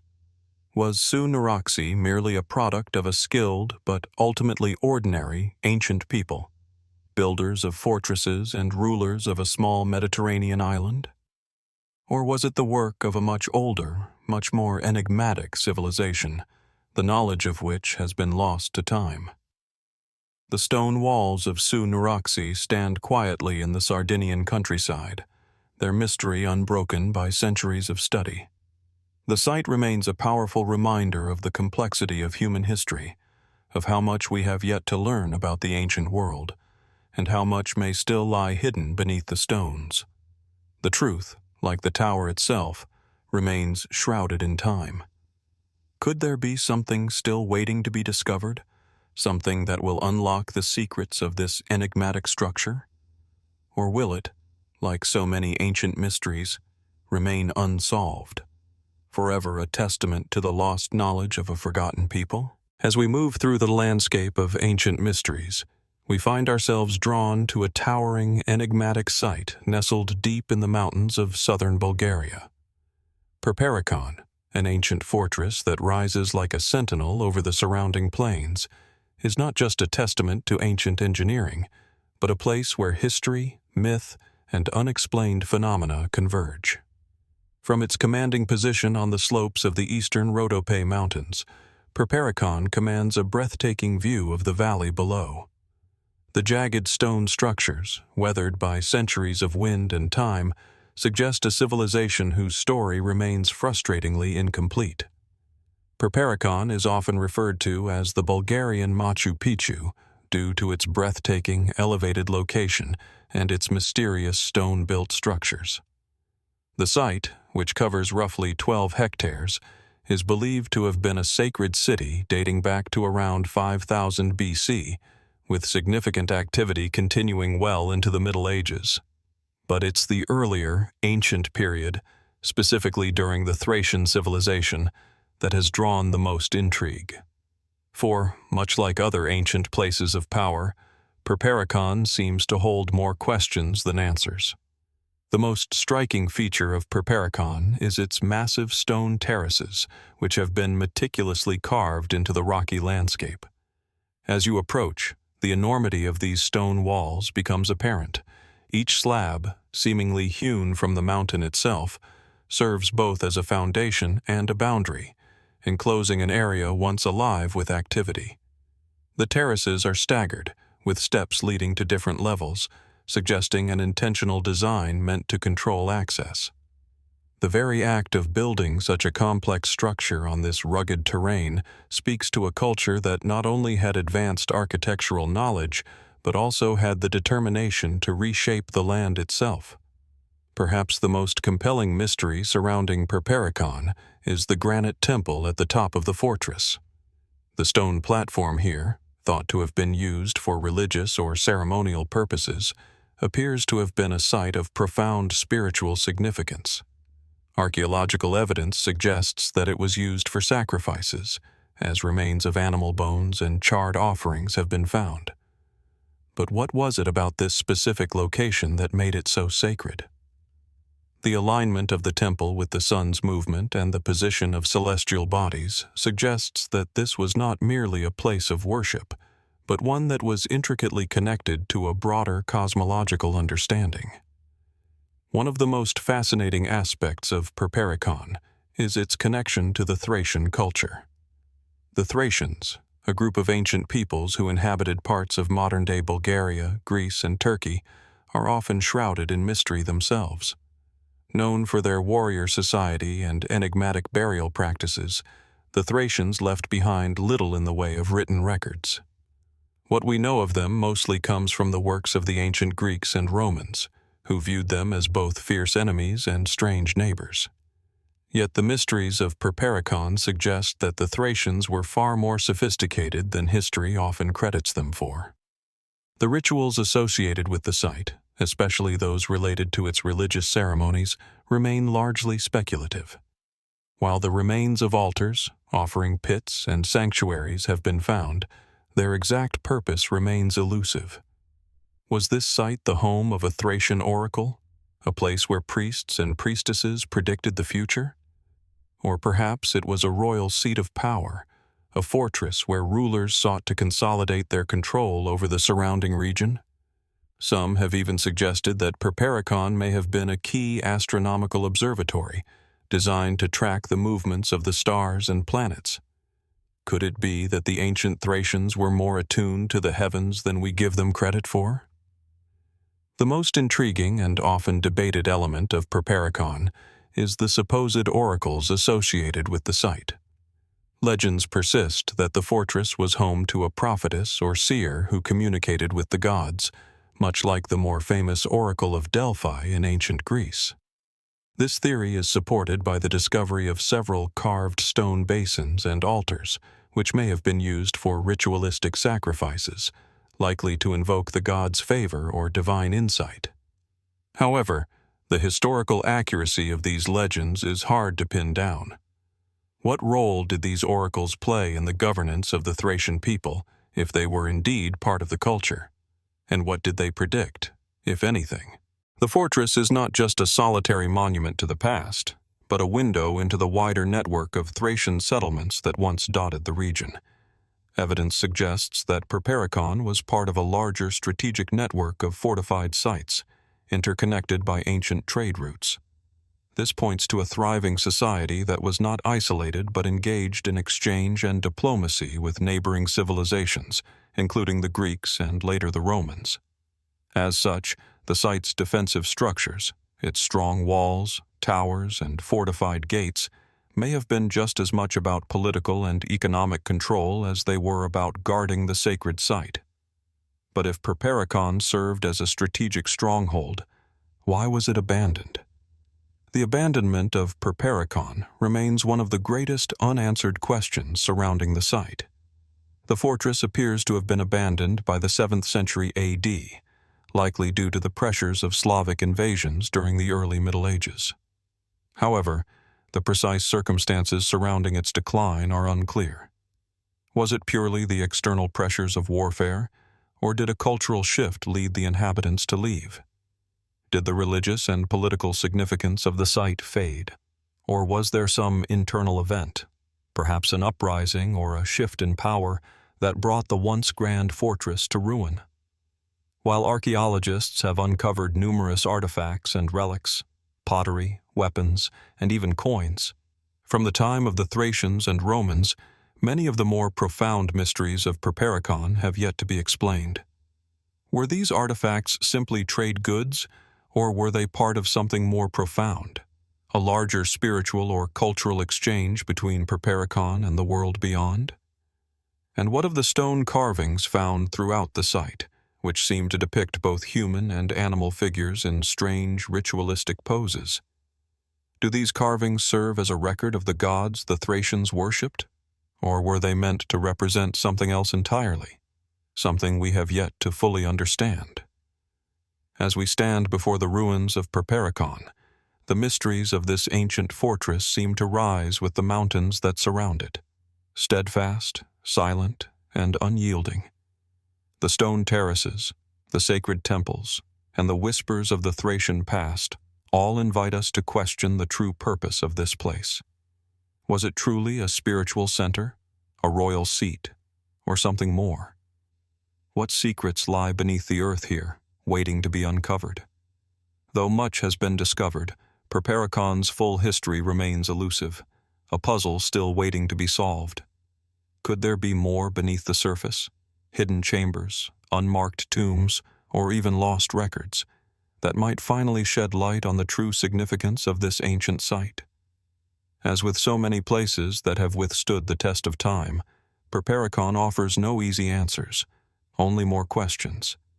And perhaps, in the end, it is the very mystery of this place that draws us in, urging us to continue searching for what remains hidden. As we leave behind the ancient fortress of Perperikon, we now turn our attention to an entirely different kind of mystery, one that carries an air of quiet, understated intrigue. Tucked away on the remote Orkney Islands, off the northern coast of Scotland, lies the Dwarfie Stane, an ancient, megalithic structure whose purpose and origin remain as elusive as the winds that sweep across the island. Unlike the towering fortresses or grand temples we've explored so far, the Dwarfie Stane is far more subtle, hidden, in a sense, in plain sight. This stone, a massive, weathered slab of rock, rests on the island of Hoy, part of the Orkney archipelago. It measures an imposing 2.7 meters long, 1.6 meters wide, and 1.2 meters thick, making it appear almost as if it were placed deliberately to dominate the surrounding landscape. The Dwarfie Stane is not just a solitary stone, however. It is a tomb-like structure, or perhaps more accurately, an artificial cave, carved from the rock itself. Inside the stone lies a small, roughly rectangular chamber, hollowed out with remarkable precision, its walls smooth and symmetrical despite the age of the monument. What makes this site particularly striking is not just its physical size, but the intricate craftsmanship involved in its creation.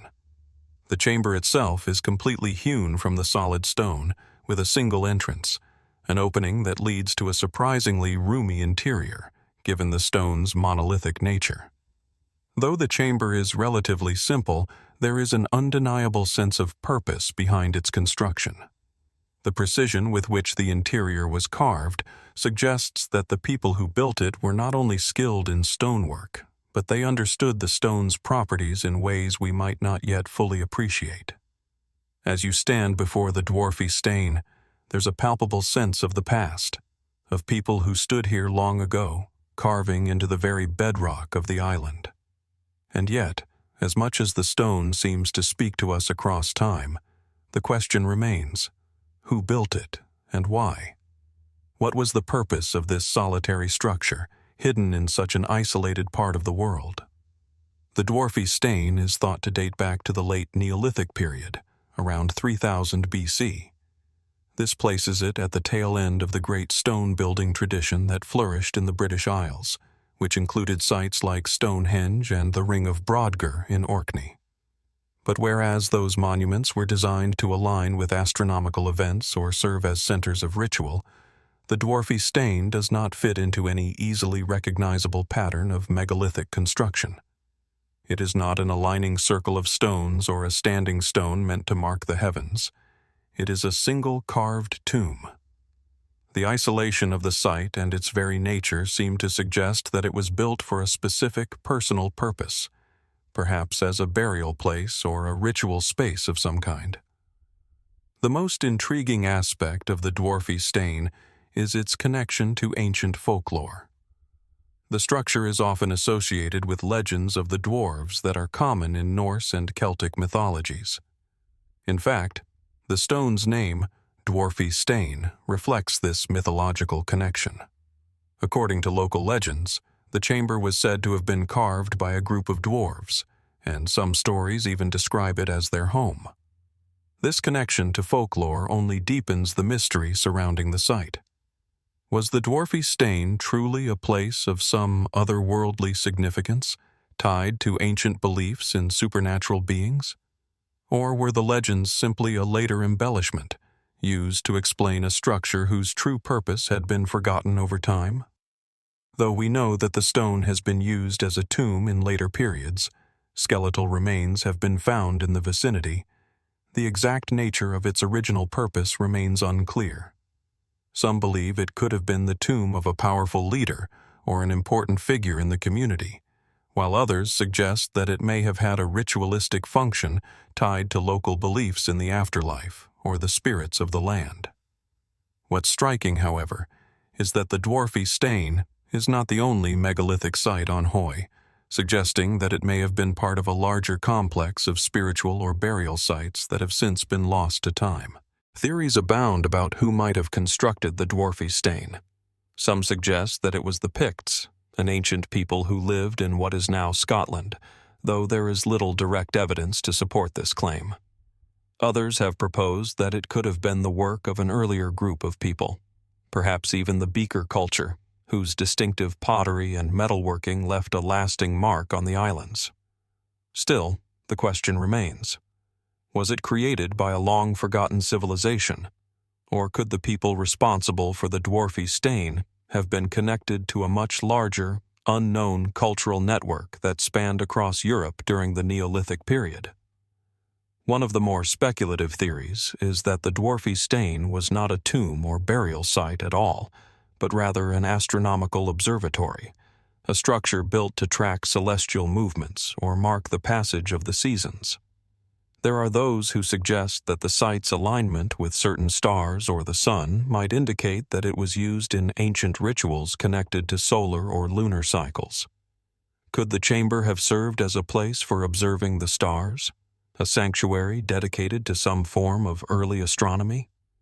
If so, why is this knowledge not more widespread, and why would such an elaborate structure be created in such a remote location? Another intriguing possibility is that the Dwarfie Stane was not a solitary monument at all, but part of a much larger network of ritual spaces. Archaeologists have long speculated that Orkney was once home to a complex web of religious and ceremonial centers, where people gathered to honor the gods and mark key moments in the agricultural and lunar calendars. The Dwarfie Stane, then, could have been just one of many such sites, perhaps serving a specific function in a larger ceremonial cycle. Yet the lack of any known written records leaves us only to imagine the precise role this site played in the larger cosmology of the time. Despite centuries of speculation, the Dwarfie Stane continues to stand as a solitary enigma, an impressive, almost mystical monument in a landscape where the line between history and myth is easily blurred. Its connection to ancient folklore, combined with the unexplained nature of its construction and purpose, leaves us with more questions than answers. Why was such an immense effort invested in carving this stone structure? What did it mean to those who created it? And what did it mean to the people who lived here afterward? Today, the Dwarfie Stane remains a symbol of the mysteries of the ancient world, a place where time seems to stand still, and the past holds its secrets close. As we reflect on the history of this site, we are left with a profound sense of wonder and intrigue. Could the Dwarfie Stane have been more than just a tomb or ritual space? Could it have served a purpose far beyond what we can currently comprehend, one that might change our understanding of the ancient world? The answers may never come, but as we continue our exploration of these bizarre and unexplained archaeological mysteries, the Dwarfie Stane will remain a compelling reminder that some of the past's most profound mysteries have yet to be solved. What still lies hidden beneath the surface, waiting to be discovered, remains a question we can only hope to answer.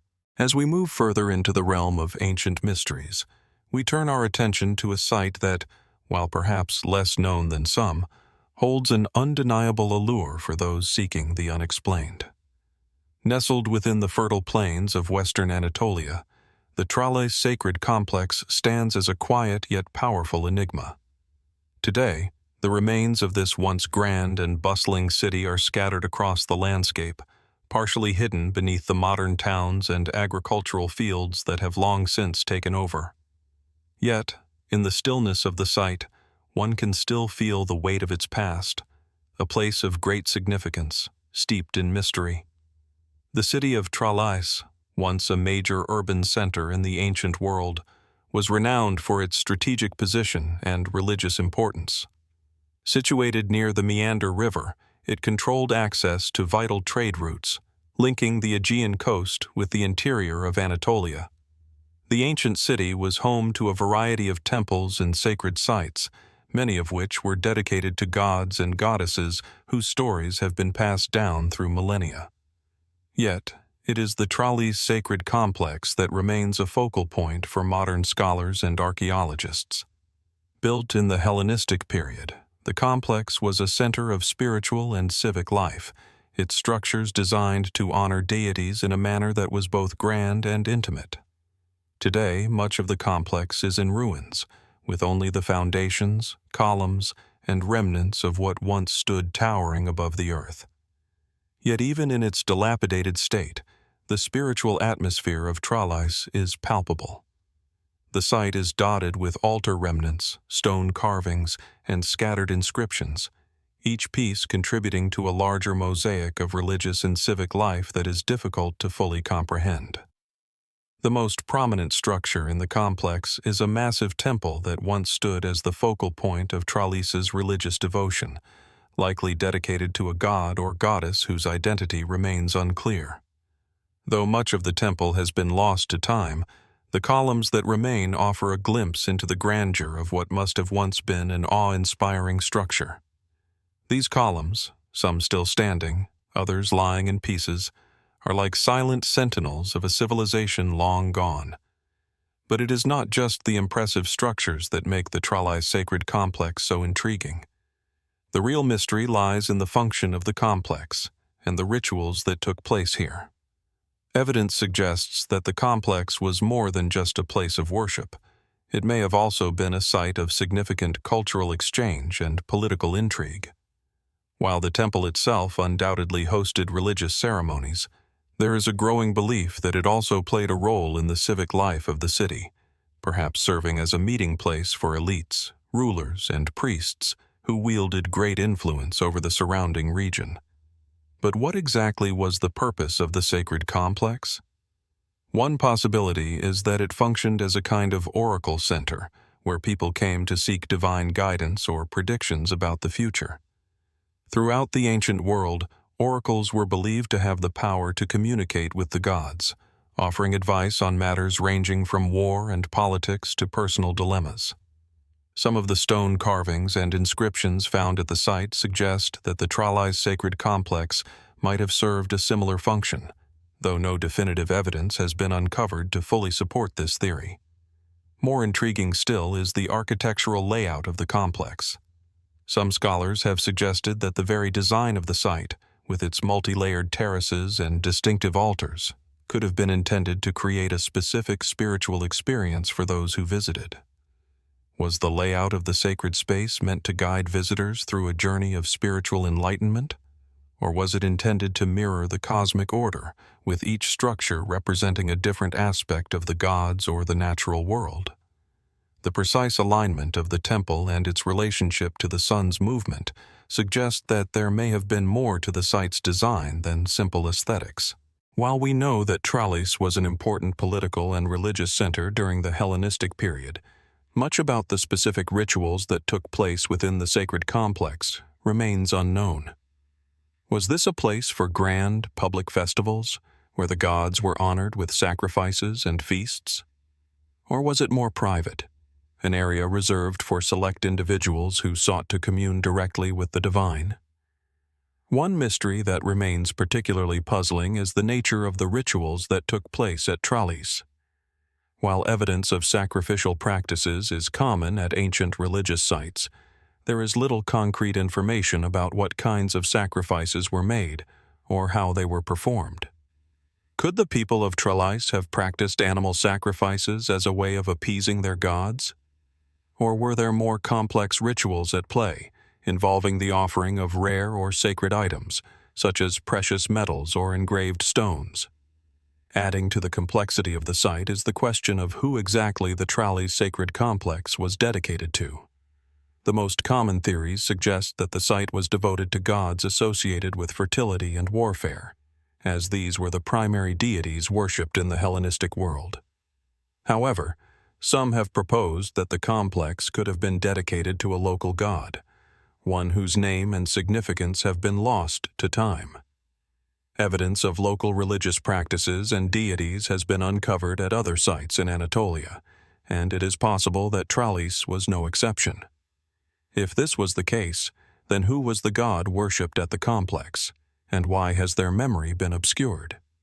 There is also the question of why the complex was abandoned.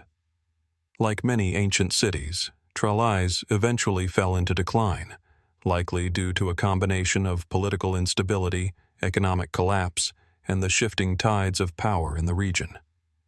But could there have been another, less understood reason for its abandonment?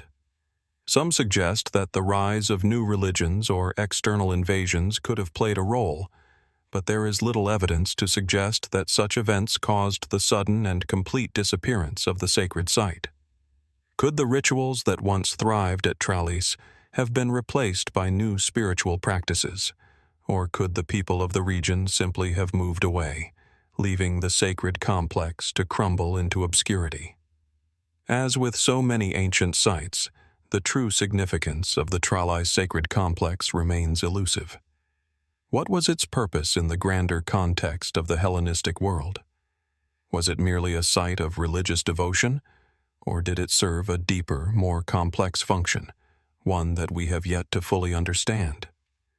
Could the site have been a center of political power as well as religious influence? And what can we learn from the ancient rituals and practices that once took place here?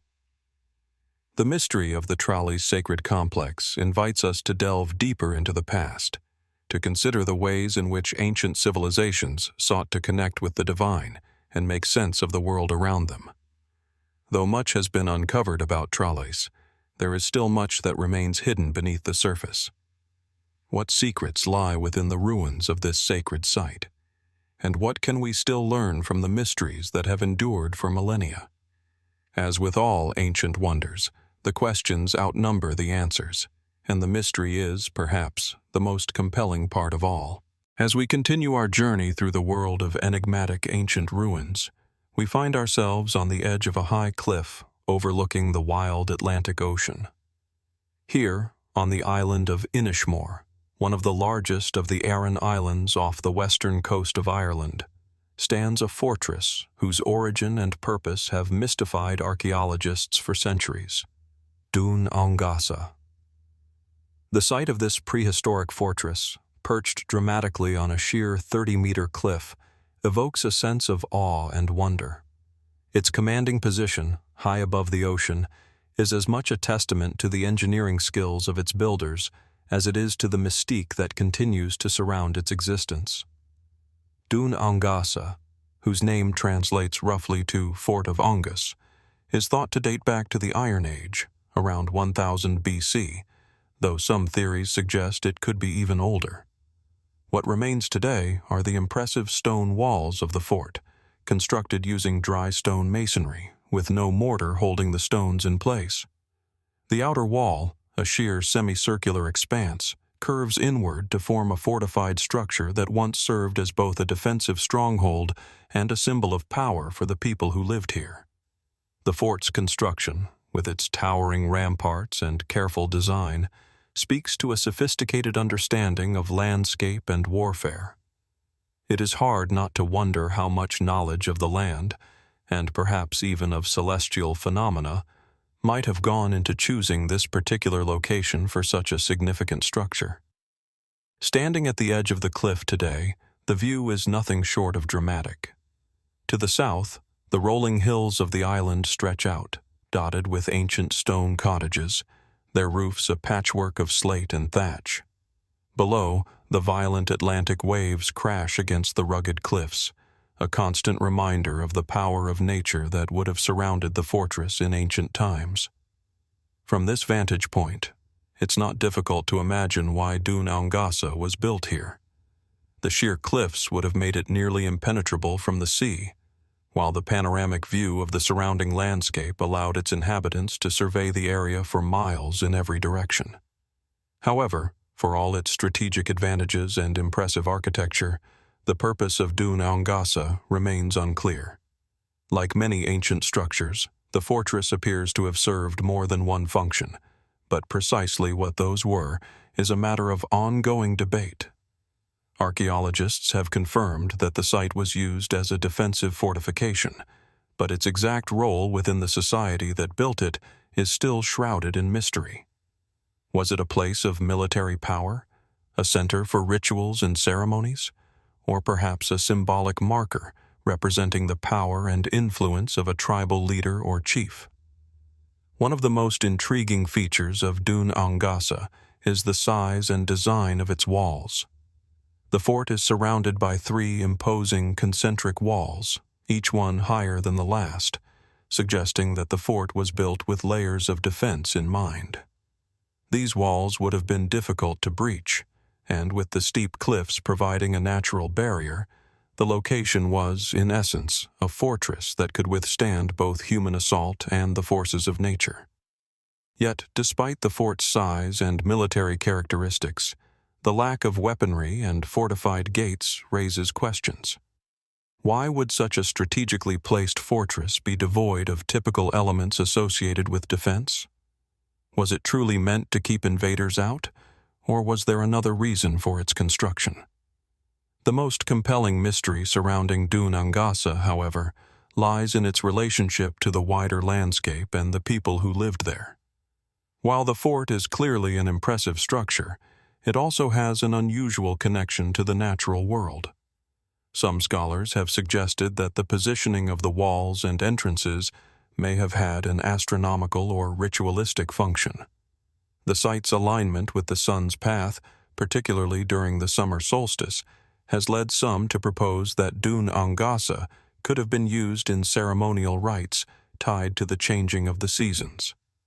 The solstice, a key turning point in the agricultural calendar, would have been a moment of great spiritual significance for the ancient inhabitants of the island. Was this fortress, then, more than a military outpost? Was it, in fact, a ritual center built to honor the natural forces that governed their lives?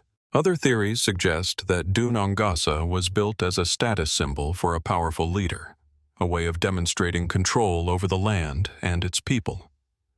The sheer scale of the fort, coupled with its strategic location, would have signaled the authority of the ruler who constructed it. However, this theory still leaves questions unanswered. Why did the fortress appear to be abandoned long before it could have fulfilled its intended purpose as a military stronghold? Was there some cultural shift that led to the site's decline, or did external factors, such as invasions or changing political dynamics, contribute to its fall into disuse? In addition to these functional speculations, there are those who have explored the more mystical aspects of Dún Aonghasa's history.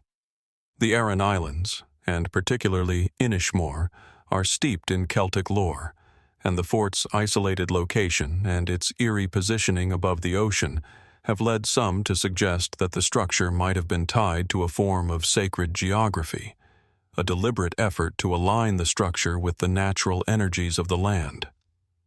Did the builders of Dún Aonghasa intend to create a place of spiritual power, designed to channel or harness these forces for the benefit of the community? Could the walls have been designed to create a ritualistic space where sacred rites could be performed, both to honor the gods and to protect the inhabitants from the dangers of the outside world? Adding to the complexity of the mystery is the lack of written records about Dún Aonghasa. Like many ancient sites, the fortress appears to have been abandoned long before any significant historical documentation could have been made. As such, we are left to piece together the site's purpose from archaeological evidence, oral traditions, and speculative theories. Could this absence of written history mean that Dún Aonghasa was never intended to be remembered as a monumental structure? Was it instead a place of intimate importance, a gathering point for the local people whose history was passed down orally rather than through written records? Ultimately, the question of why and how Dún Aonghasa was built may never be fully answered. Theories abound, but each answer leads to more questions. Was it a fortress, a ritual site, or a symbol of power? Perhaps it was all of these things, wrapped into one mysterious structure. What we do know is that the fort, with its towering walls and dramatic perch over the cliffs, continues to stand as a reminder of a people long forgotten, whose actions and intentions are still waiting to be uncovered. As the wind howls across the cliffs and the Atlantic waves crash relentlessly below, Dún Aonghasa stands as a silent sentinel, guarding its secrets. The mystery of its origins and purpose endures, an invitation to look deeper into the past and wonder, what hidden stories still lie buried within its ancient stones? As we turn our gaze from the imposing cliffs of Dún Aonghasa to another remote and awe-inspiring site, we find ourselves on the windswept, rugged island of Orkney, just off the northern coast of Scotland.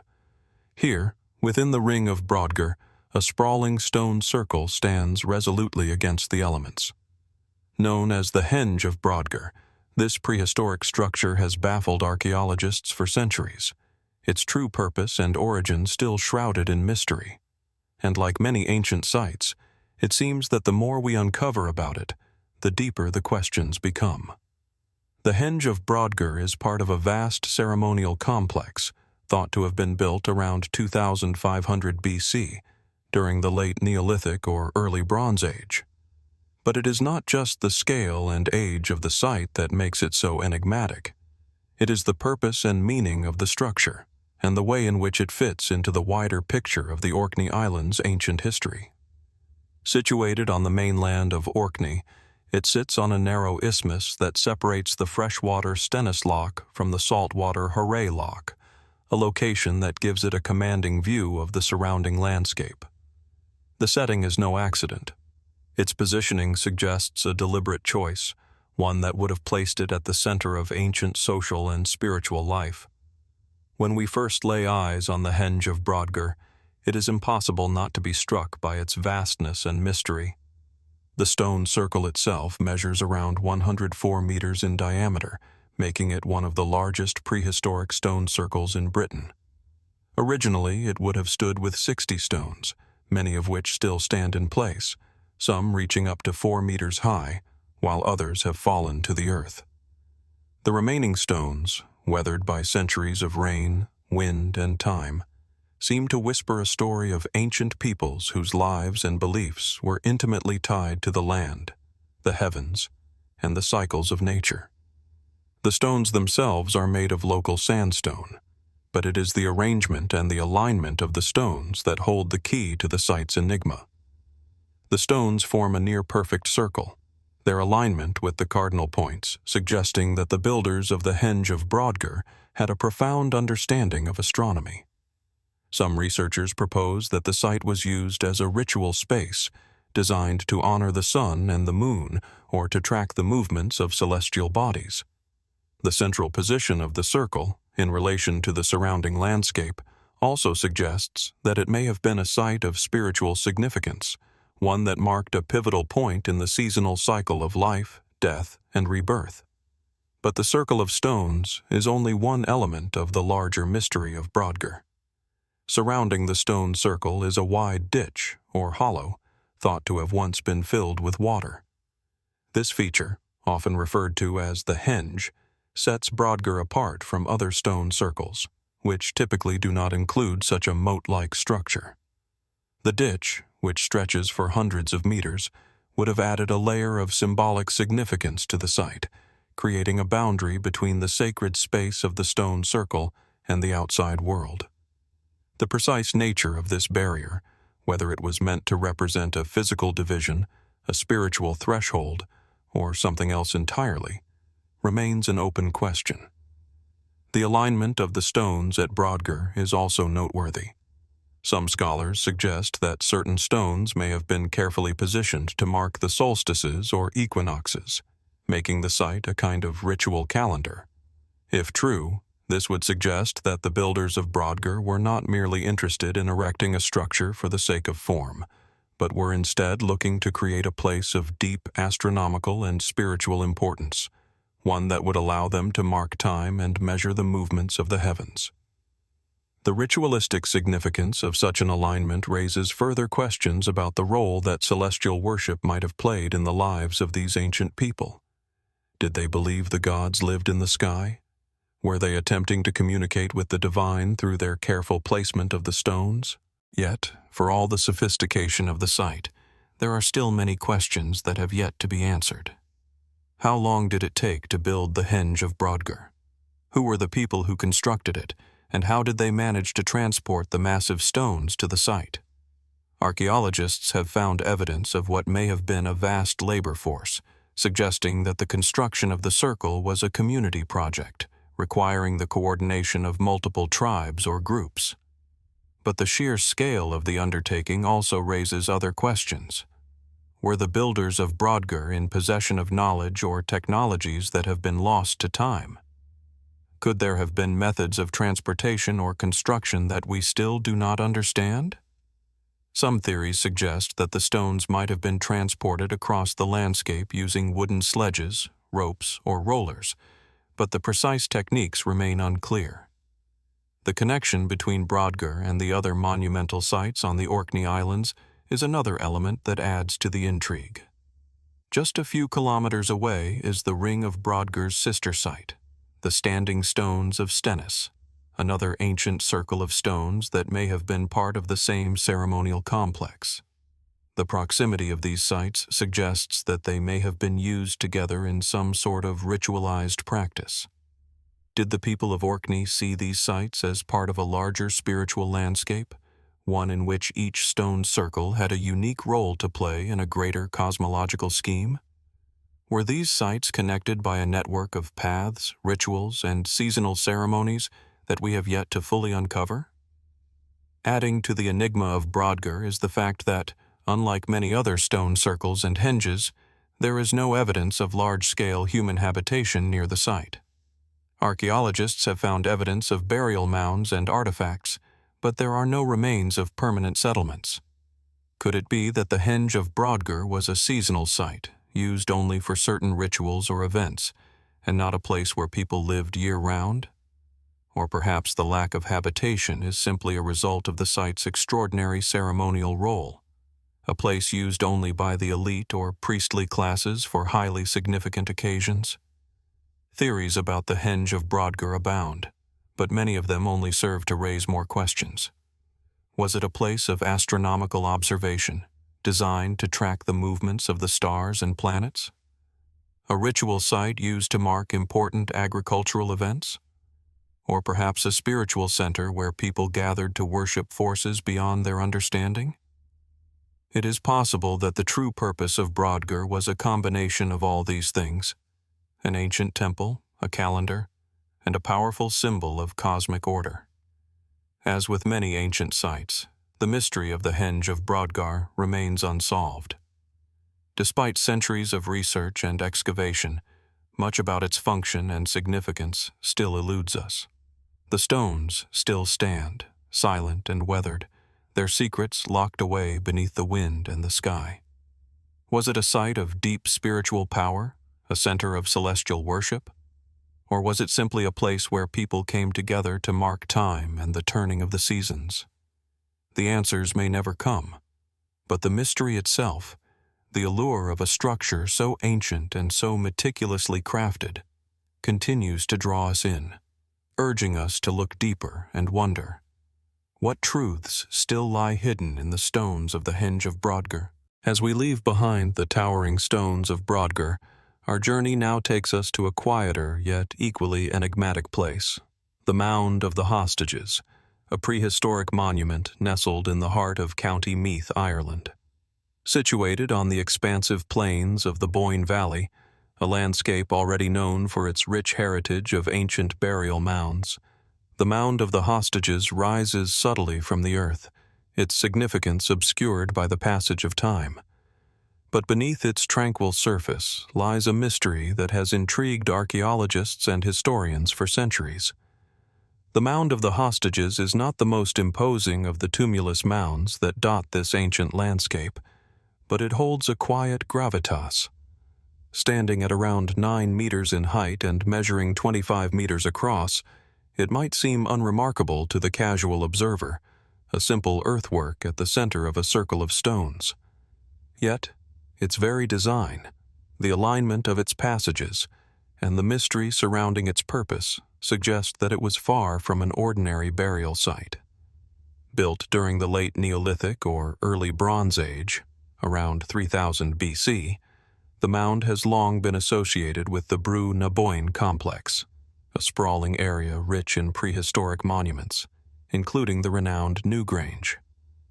These sites are often linked to ancient ritual practices, and the Mound of the Hostages is no different. It is believed to have functioned as a passage tomb, a sacred space where the dead were laid to rest, and where rituals surrounding death, life, and rebirth were performed. But while its role as a burial mound seems established, many of the details surrounding its purpose remain a mystery. The mound itself is surrounded by a stone circle, a characteristic feature of many ancient monuments in Ireland. Within this circle, a long passage leads into the heart of the mound, where it's believed the remains of important individuals were placed. The passage is aligned to the winter solstice, with the rising sun illuminating the passageway at dawn on the shortest day of the year. This suggests that the mound may have had an astronomical or seasonal significance, with the cycle of death and rebirth tied directly to the movements of the sun. Was the sun a symbol of rebirth for these ancient peoples, a celestial sign that the cycle of life would continue? What makes the Mound of the Hostages particularly intriguing is its name. The phrase hostages evokes strong images of political or social power. Some archaeologists have speculated that the mound may have been a place where prisoners or hostages were placed, either as part of a ritualistic offering or as a symbol of control by a ruling elite. But what would have driven the ancient people of the Boyne Valley to create such a powerful symbol in a burial mound? Could the practice of hostaging have been a ceremonial rite of passage for the elite, or was it something more sinister? There is evidence to suggest that the mound was used not only for the burial of human remains, but also for the deposition of significant ritual objects. Artifacts such as stone tools, pottery, and animal bones have been uncovered, some of which appear to have been carefully placed at the entrance of the mound. These offerings suggest that the mound was seen as a sacred place, possibly a gateway between the living world and the afterlife. But who were the people making these offerings, and why were they doing so at this specific location? While the Mound of the Hostages is often seen as a burial monument, its location and architecture suggest a larger, more complex role in the social and religious fabric of its time. The mound sits within the shadow of other monumental structures, such as the Newgrange Tomb and the Noath Passage Tomb, both of which are renowned for their elaborate carvings and astronomical alignments. Could the Mound of the Hostages have been a central part of a larger network of ceremonial and political sites, forming part of a wider ritualistic landscape that spanned the region? Or was it an isolated, solitary site with a unique function? In addition to its geographical placement, there is also evidence of repeated use and alterations to the mound over centuries. Later burials were added to the mound, suggesting that it remained an active site long after its initial construction. The fact that the mound continued to be used for hundreds of years raises another intriguing question. Did the site's significance evolve over time, or did it retain its original role as a spiritual and political focal point? The name hostages also invites a deeper consideration of the social dynamics of the time. Was the mound connected to a system of power exchange, where important figures were hostaged or sacrificed as part of ritual acts meant to ensure the prosperity and well-being of the tribe? The phrase could point to an early form of political strategy, with hostages being used to reinforce alliances and control among the various groups within the region. But why would these hostages, if they were indeed human, have been honored with a burial in such a monumental and sacred place?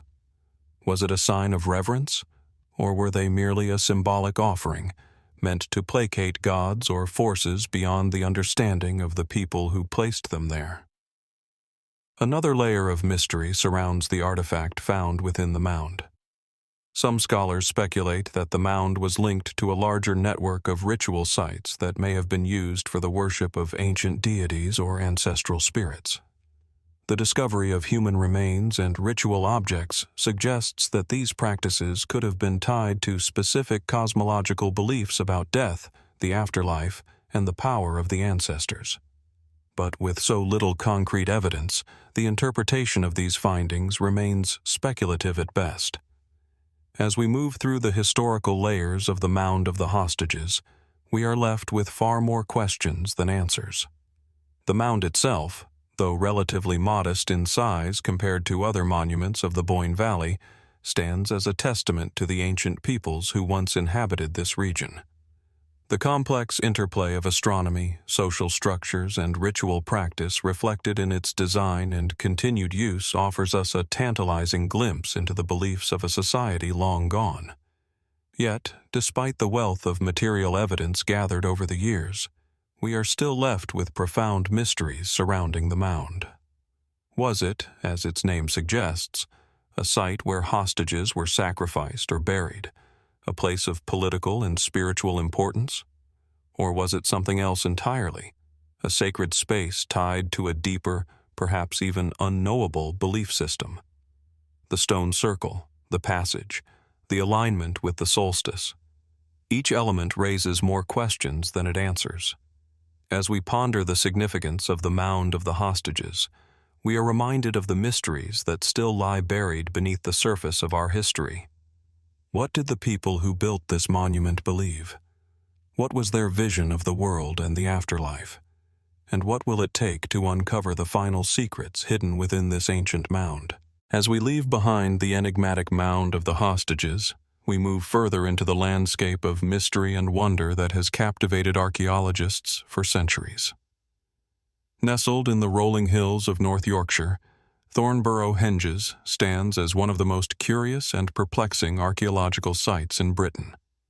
While much of its purpose remains a puzzle, the scale and alignment of these ancient earthworks suggest something far more significant than simply an isolated site. The Thornborough Henges are a testimony to a lost world of ritual and belief, with their purpose shrouded in an aura of mystery. The site consists of 3 massive circular embankments, or henges, that stretch across the open landscape. These earthworks form a remarkable geometric alignment, pointing toward the midwinter sun, and they have long intrigued historians, archaeologists, and even those with a more speculative eye. How could a culture that existed over 4,000 years ago create something so precise, so grand, that it has endured through the ages, now standing silently against the backdrop of modernity? The first of the 3 henges, known as the Great Thornborough Henge, is the largest, measuring about 200 meters in diameter. Surrounding it are 2 smaller henges, each slightly offset from the center. The overall structure of the henges forms a sort of linear alignment, stretching across the landscape in a pattern that suggests a deliberate and meaningful arrangement. It's as if the earth itself had been shaped to match the stars or the rising sun, echoing a knowledge of astronomy that seems almost beyond the capabilities of prehistoric peoples. The henges are not just large mounds of earth. They are intricately designed earthworks with wide ditches and banks of earth, constructed with remarkable precision. And though they stand in a landscape that seems quiet and serene today, their placement and design suggest that they once held a much deeper significance. For centuries, archaeologists have speculated about the precise function of the Thornborough Henges. Was it a sacred site, a place for rituals, or something entirely different? The alignment of the henges toward celestial events has sparked particular interest. Like many ancient monuments, Thornborough Henges are thought to have been deliberately constructed to mark important points in the solar calendar, especially the winter solstice. The precise alignment of the henges suggests that their builders possessed a sophisticated understanding of astronomy, one that could not have been easily understood by the people of their time. Could it be that the site was built to mark the solar cycle, to honor the changing of the seasons, or to serve as a gathering place for important ceremonies tied to the cycles of life and death? Some archaeologists believe the henges may have been used for ritual gatherings, where the people who built them came together to mark important events, such as the midwinter solstice, or to worship the sun as a symbol of life and rebirth. There are also theories suggesting that these henges served as ceremonial burial sites, a place where the dead were honored, though no human remains have been discovered within the henge itself. The absence of graves may indicate that the henge was more of a symbolic space, rather than a traditional burial ground. The landscape around the henges provides further clues about their possible purpose. Scattered nearby are several other prehistoric monuments, including stone circles, standing stones, and smaller earthworks, all of which seem to be linked by an invisible thread, possibly a ritualistic network stretching across the entire landscape. The alignment of these monuments suggests a carefully orchestrated map, one that could have been used to guide spiritual or religious practices, aligning the living with the cosmos. Perhaps the most striking feature of the Thornborough Henges is the fact that they are not isolated structures, but part of a larger complex of prehistoric monuments in the area. The henges are situated near the ancient Rathgall Beck, and their position may have been intentionally chosen to harness the landscape's energy, or to honor the natural forces that governed the region's ancient inhabitants. Was it the proximity to the river that made the site sacred? Or did the builders have an even deeper understanding of the flow of water, the land, and the sky? These questions remain unanswered, and while there is some evidence of a local settlement during the Neolithic period, no definitive explanation has been found for the henge's precise placement. The lack of written records from the time of the henge's construction means that much of their purpose remains speculative. Some have proposed that they were part of a much larger ceremonial or religious complex, serving as a place for annual festivals or ritual sacrifices. Others have suggested that the henges may have been used to track and predict celestial events, playing a role similar to that of the more famous Stonehenge in Wiltshire, though the exact relationship between the two sites remains unclear. In fact, the similarities between Thornborough and other henge monuments found throughout the British Isles, such as Avebury and Stennis, suggest that they may have shared a common cultural or religious framework. But beyond the mainstream theories, there are more speculative explanations that invite a broader imagination. Some suggest that the henges could be linked to ancient astrological practices, as they align with not only the solstices but also certain stars. Could it be that the henges were constructed as a kind of celestial observatory? Were they a means of mapping the heavens, tracing the movement of stars across the sky, or perhaps even serving as a way to communicate with celestial beings, using the land as a canvas for their cosmic knowledge? While these ideas remain speculative, they are hard to dismiss, especially considering the henges' alignment with the sun's path and the precision with which they were constructed. It is also worth noting that the term henge itself comes from the Old English word henge, which means hanging or suspended, and may suggest that these sites were intended to convey an ethereal quality, as if suspended between two realms, the earthly and the spiritual. Perhaps the henges were meant to bring these realms into alignment, creating a space where the gods and the mortal world could interact. Despite the remarkable scale and significance of the Thornborough Henges, much remains a mystery. The lack of definitive answers leaves room for a variety of interpretations, each one hinting at the potential for discovery. Could the henges be a link to ancient rituals tied to the solar calendar, to the worship of the sun, or perhaps even to lost astrological systems? What secrets might still be hidden beneath the earth, waiting to be unearthed by future generations of archaeologists? The Thornborough Henges stand as a testament to the ingenuity and the spiritual depth of the people who created them, but they also serve as a reminder of the mysteries that still remain buried beneath the earth. What was their true purpose? Were they built as a form of worship, or did they serve a far more practical function? And in the end, do the henges still have something to reveal, something we have yet to understand? The answers, for now, remain just out of reach, and perhaps that is the most tantalizing mystery of all. As we leave behind the intricate mystery of Thornborough Henges, we now shift our attention to a vastly different and equally intriguing site, Hasanlu, a stone citadel located in the foothills of the Zagros Mountains in modern-day Iran. Perched on a high ridge, the remains of Hasanlu offer an unparalleled glimpse into a world long lost to time. A civilization that flourished over 2 millennia ago, only to disappear without a trace, leaving behind enigmatic ruins that continue to captivate archaeologists and historians alike. The Hasanlu Citadel is a striking sight. From the moment you approach, its location on a hilltop immediately suggests something more than just a fortification. The view from the citadel offers a sweeping panorama of the surrounding valley, dotted with remnants of once thriving settlements.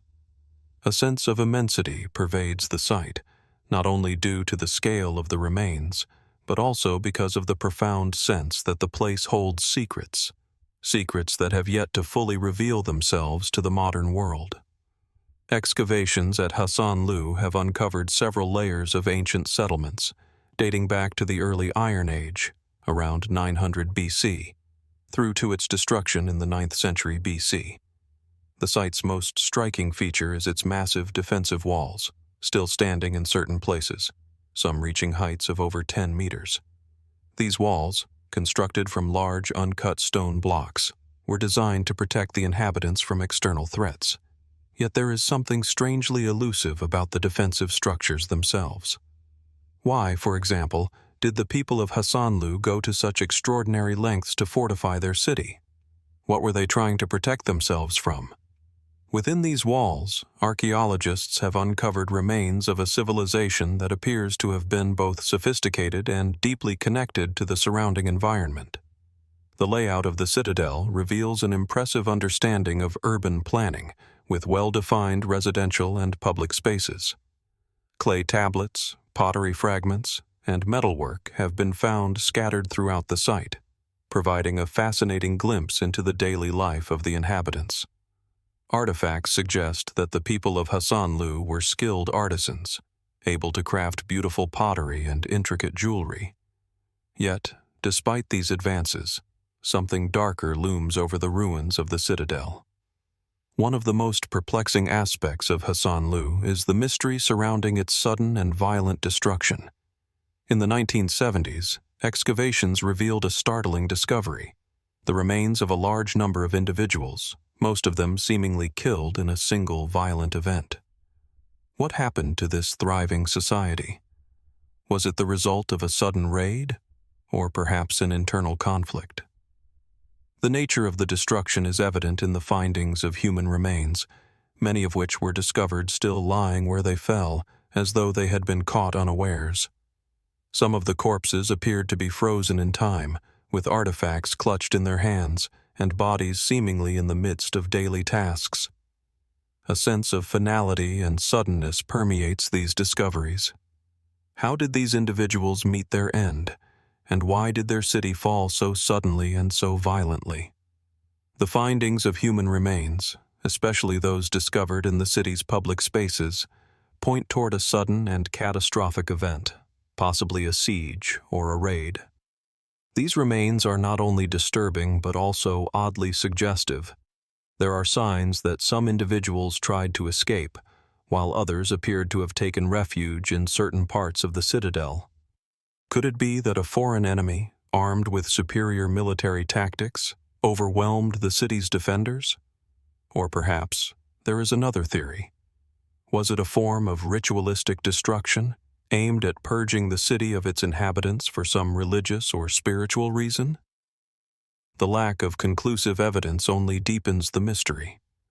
Alongside the human remains, numerous artifacts were discovered within the citadel, many of which seem out of place for the time. The most famous of these is the Hasanlu gold bowl, a stunning piece of goldwork depicting figures in elaborate attire, possibly representing deities or mythological creatures. The bowl itself, along with other pieces of metalwork, suggests the possibility that the people of Hasanlu had a far-reaching and complex cultural and religious life. But why, if their city was a hub of such creativity, would it be abandoned so suddenly and with such violence? What makes Hasanlu's story even more intriguing is the presence of structures that appear to have been dedicated to the cult of the dead or ancestors, suggesting that death, and perhaps ritual sacrifice, may have played a significant role in the daily life of its inhabitants.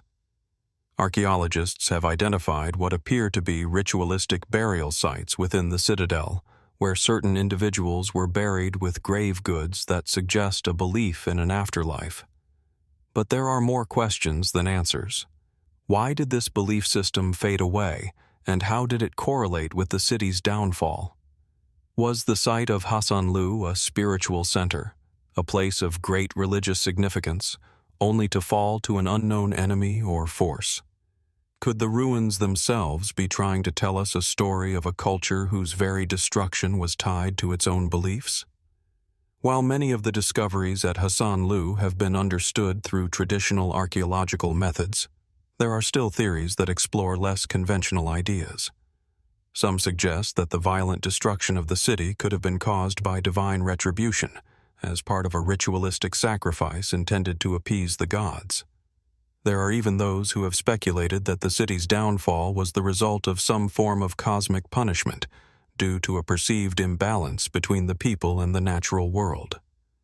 In the absence of definitive answers, Hasanlu remains a place of intense speculation.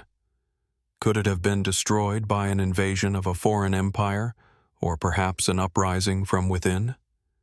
Did the city face an environmental collapse, or was the destruction something far more otherworldly?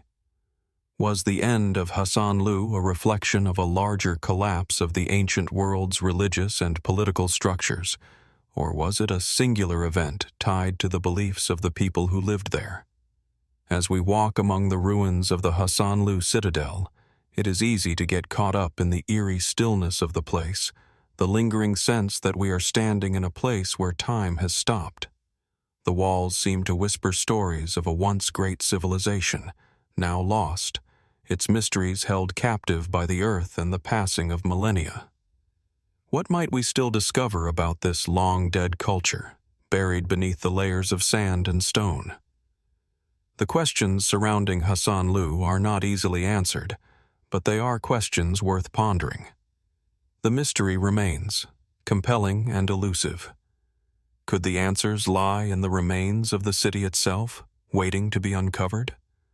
Or, perhaps, the truth is lost to time, the fate of this great citadel sealed by forces beyond our understanding.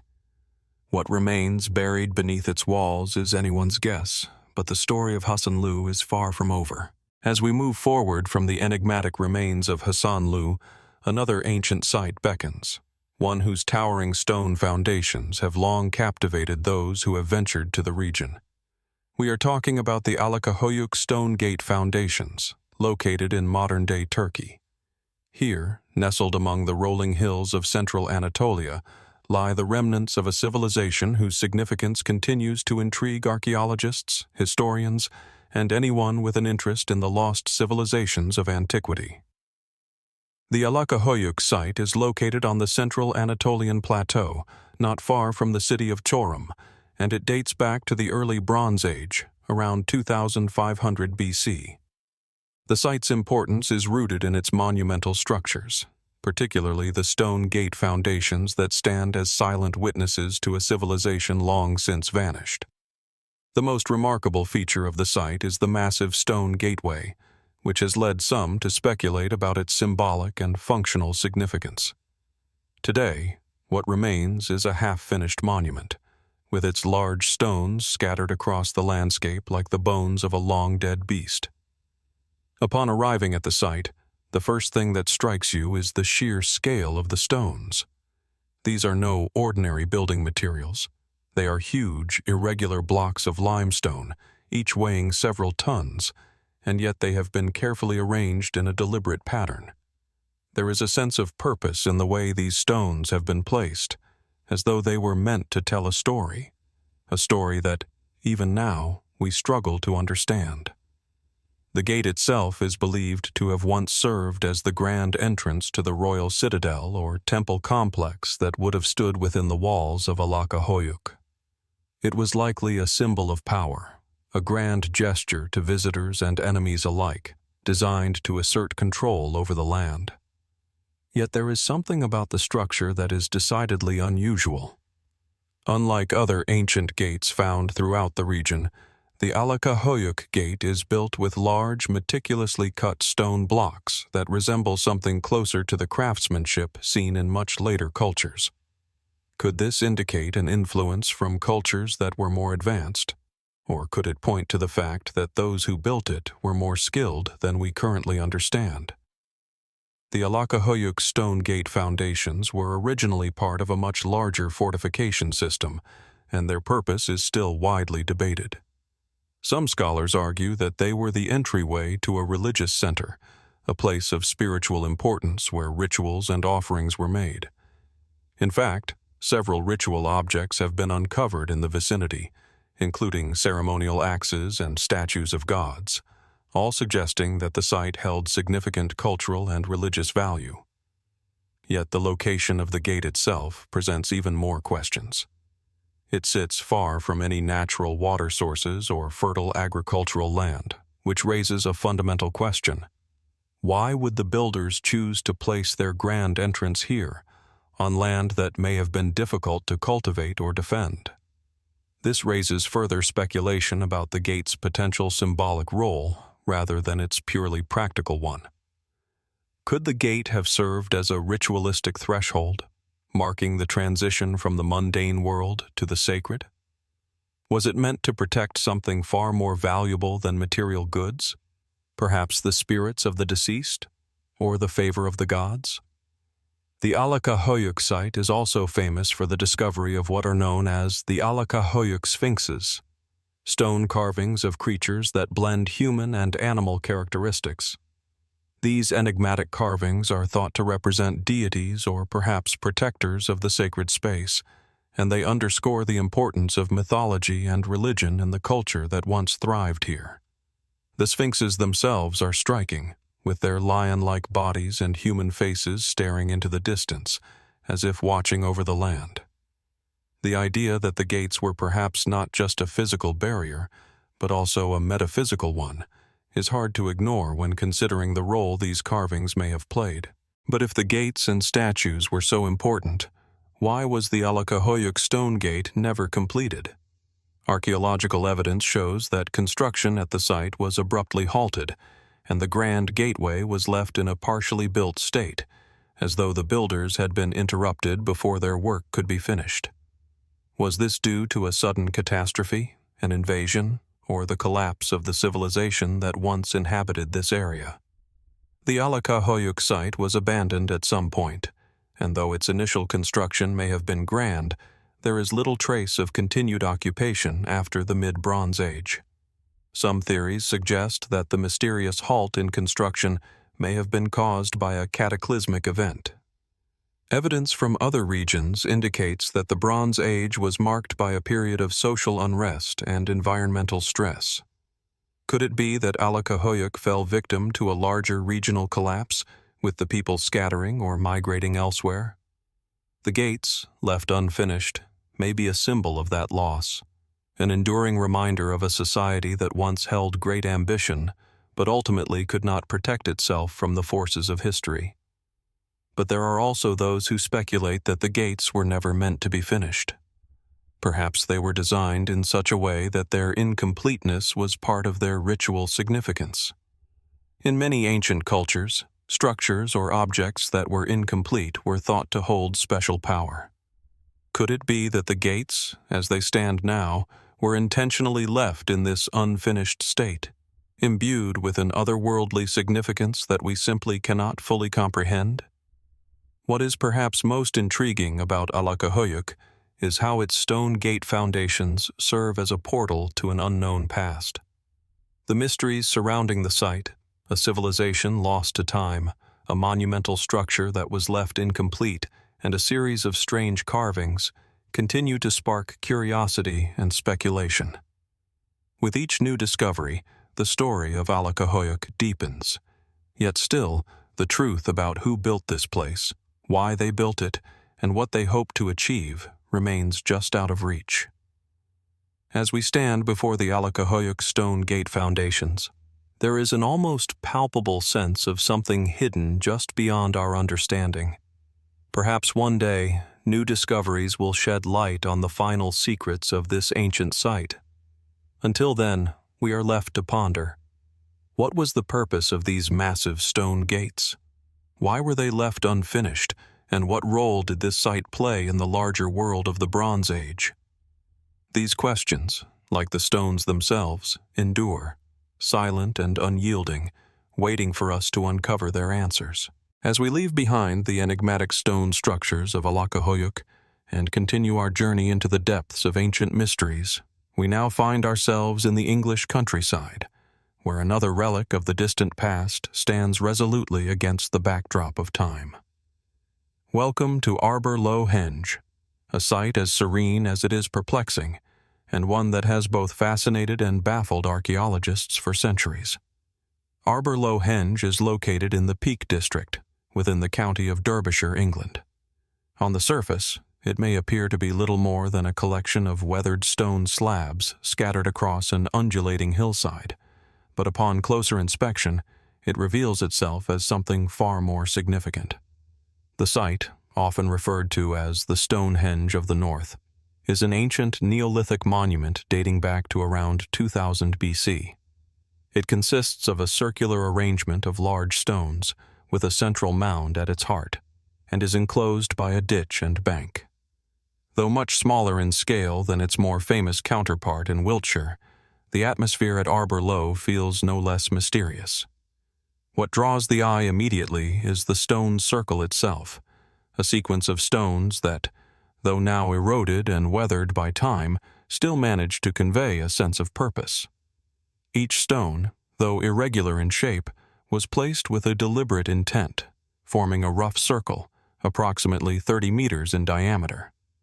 It's not difficult to imagine the ancient peoples who once gathered here, their lives intertwined with the cycles of the seasons, the movement of the stars, and the rituals of a world that had yet to be fully understood by those who lived in it. What remains most captivating about Arbor Low is the central mound, or barrow, which rises up from the middle of the circle. The mound's shape and size suggest that it was once the focal point of some ritualistic or ceremonial activity. But what is most puzzling about it is the fact that no burial has been found within the mound, despite evidence from other henges and barrows suggesting that these sites were often used as burial grounds. Was the mound intended to house a tomb, or was it simply a symbolic structure? Its construction raises more questions than answers, especially considering that it seems to have been deliberately positioned in such a way as to suggest that Arbor Low was not merely a practical site, but a place of cosmic significance. For many years, archaeologists and historians have been at a loss as to the precise purpose of Arbor Low Henge. Theories abound, but none can be definitively proven.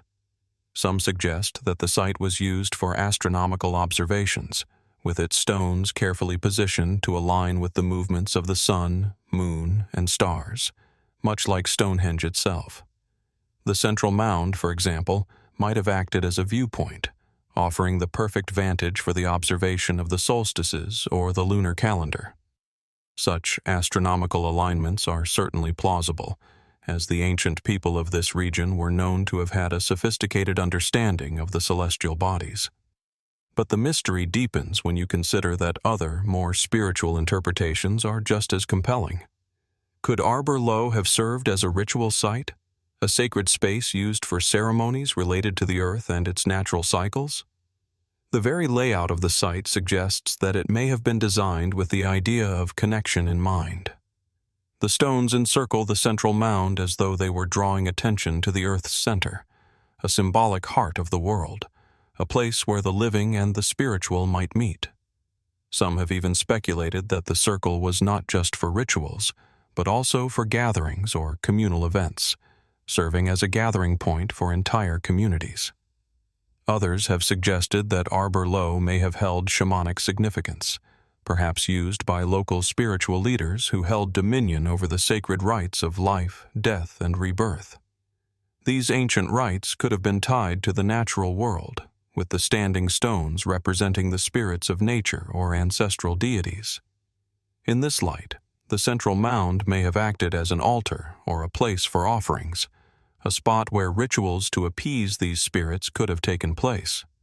The most curious element of Arbor Low Henge, however, is not only its uncertain function, but its seemingly isolated location. Unlike many of the other grand stone circles of Britain, Arbor Low does not seem to be situated near any major settlement or city. It rests, instead, in a more remote and rugged landscape. This begs the question, why here? Was the location chosen for its natural beauty and solitude? Or did it have some deeper, more mysterious significance that we have yet to understand?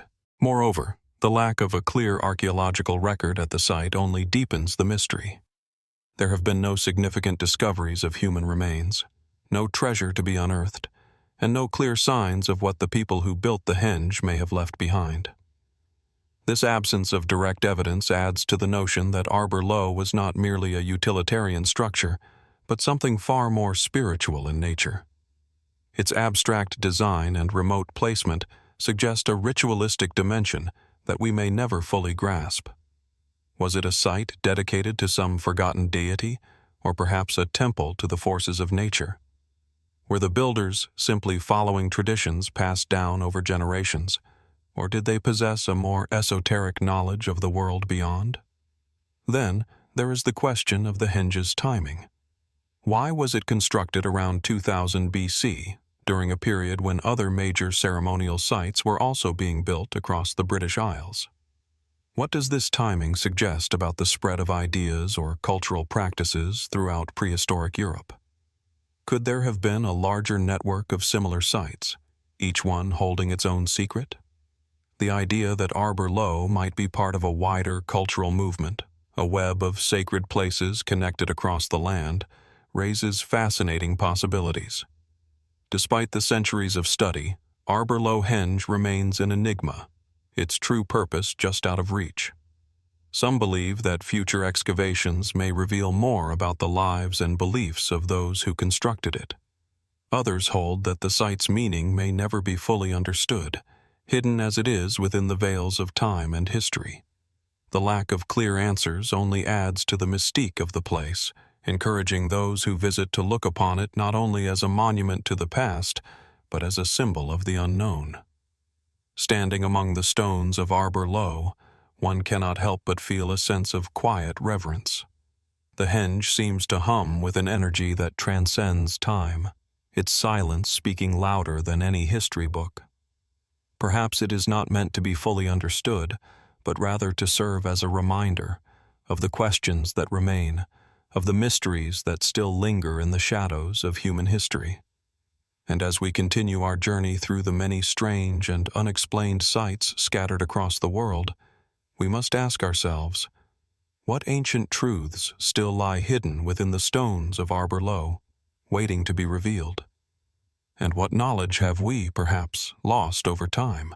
Knowledge that, like the stones themselves, stands forever silent, enduring, and waiting to be discovered.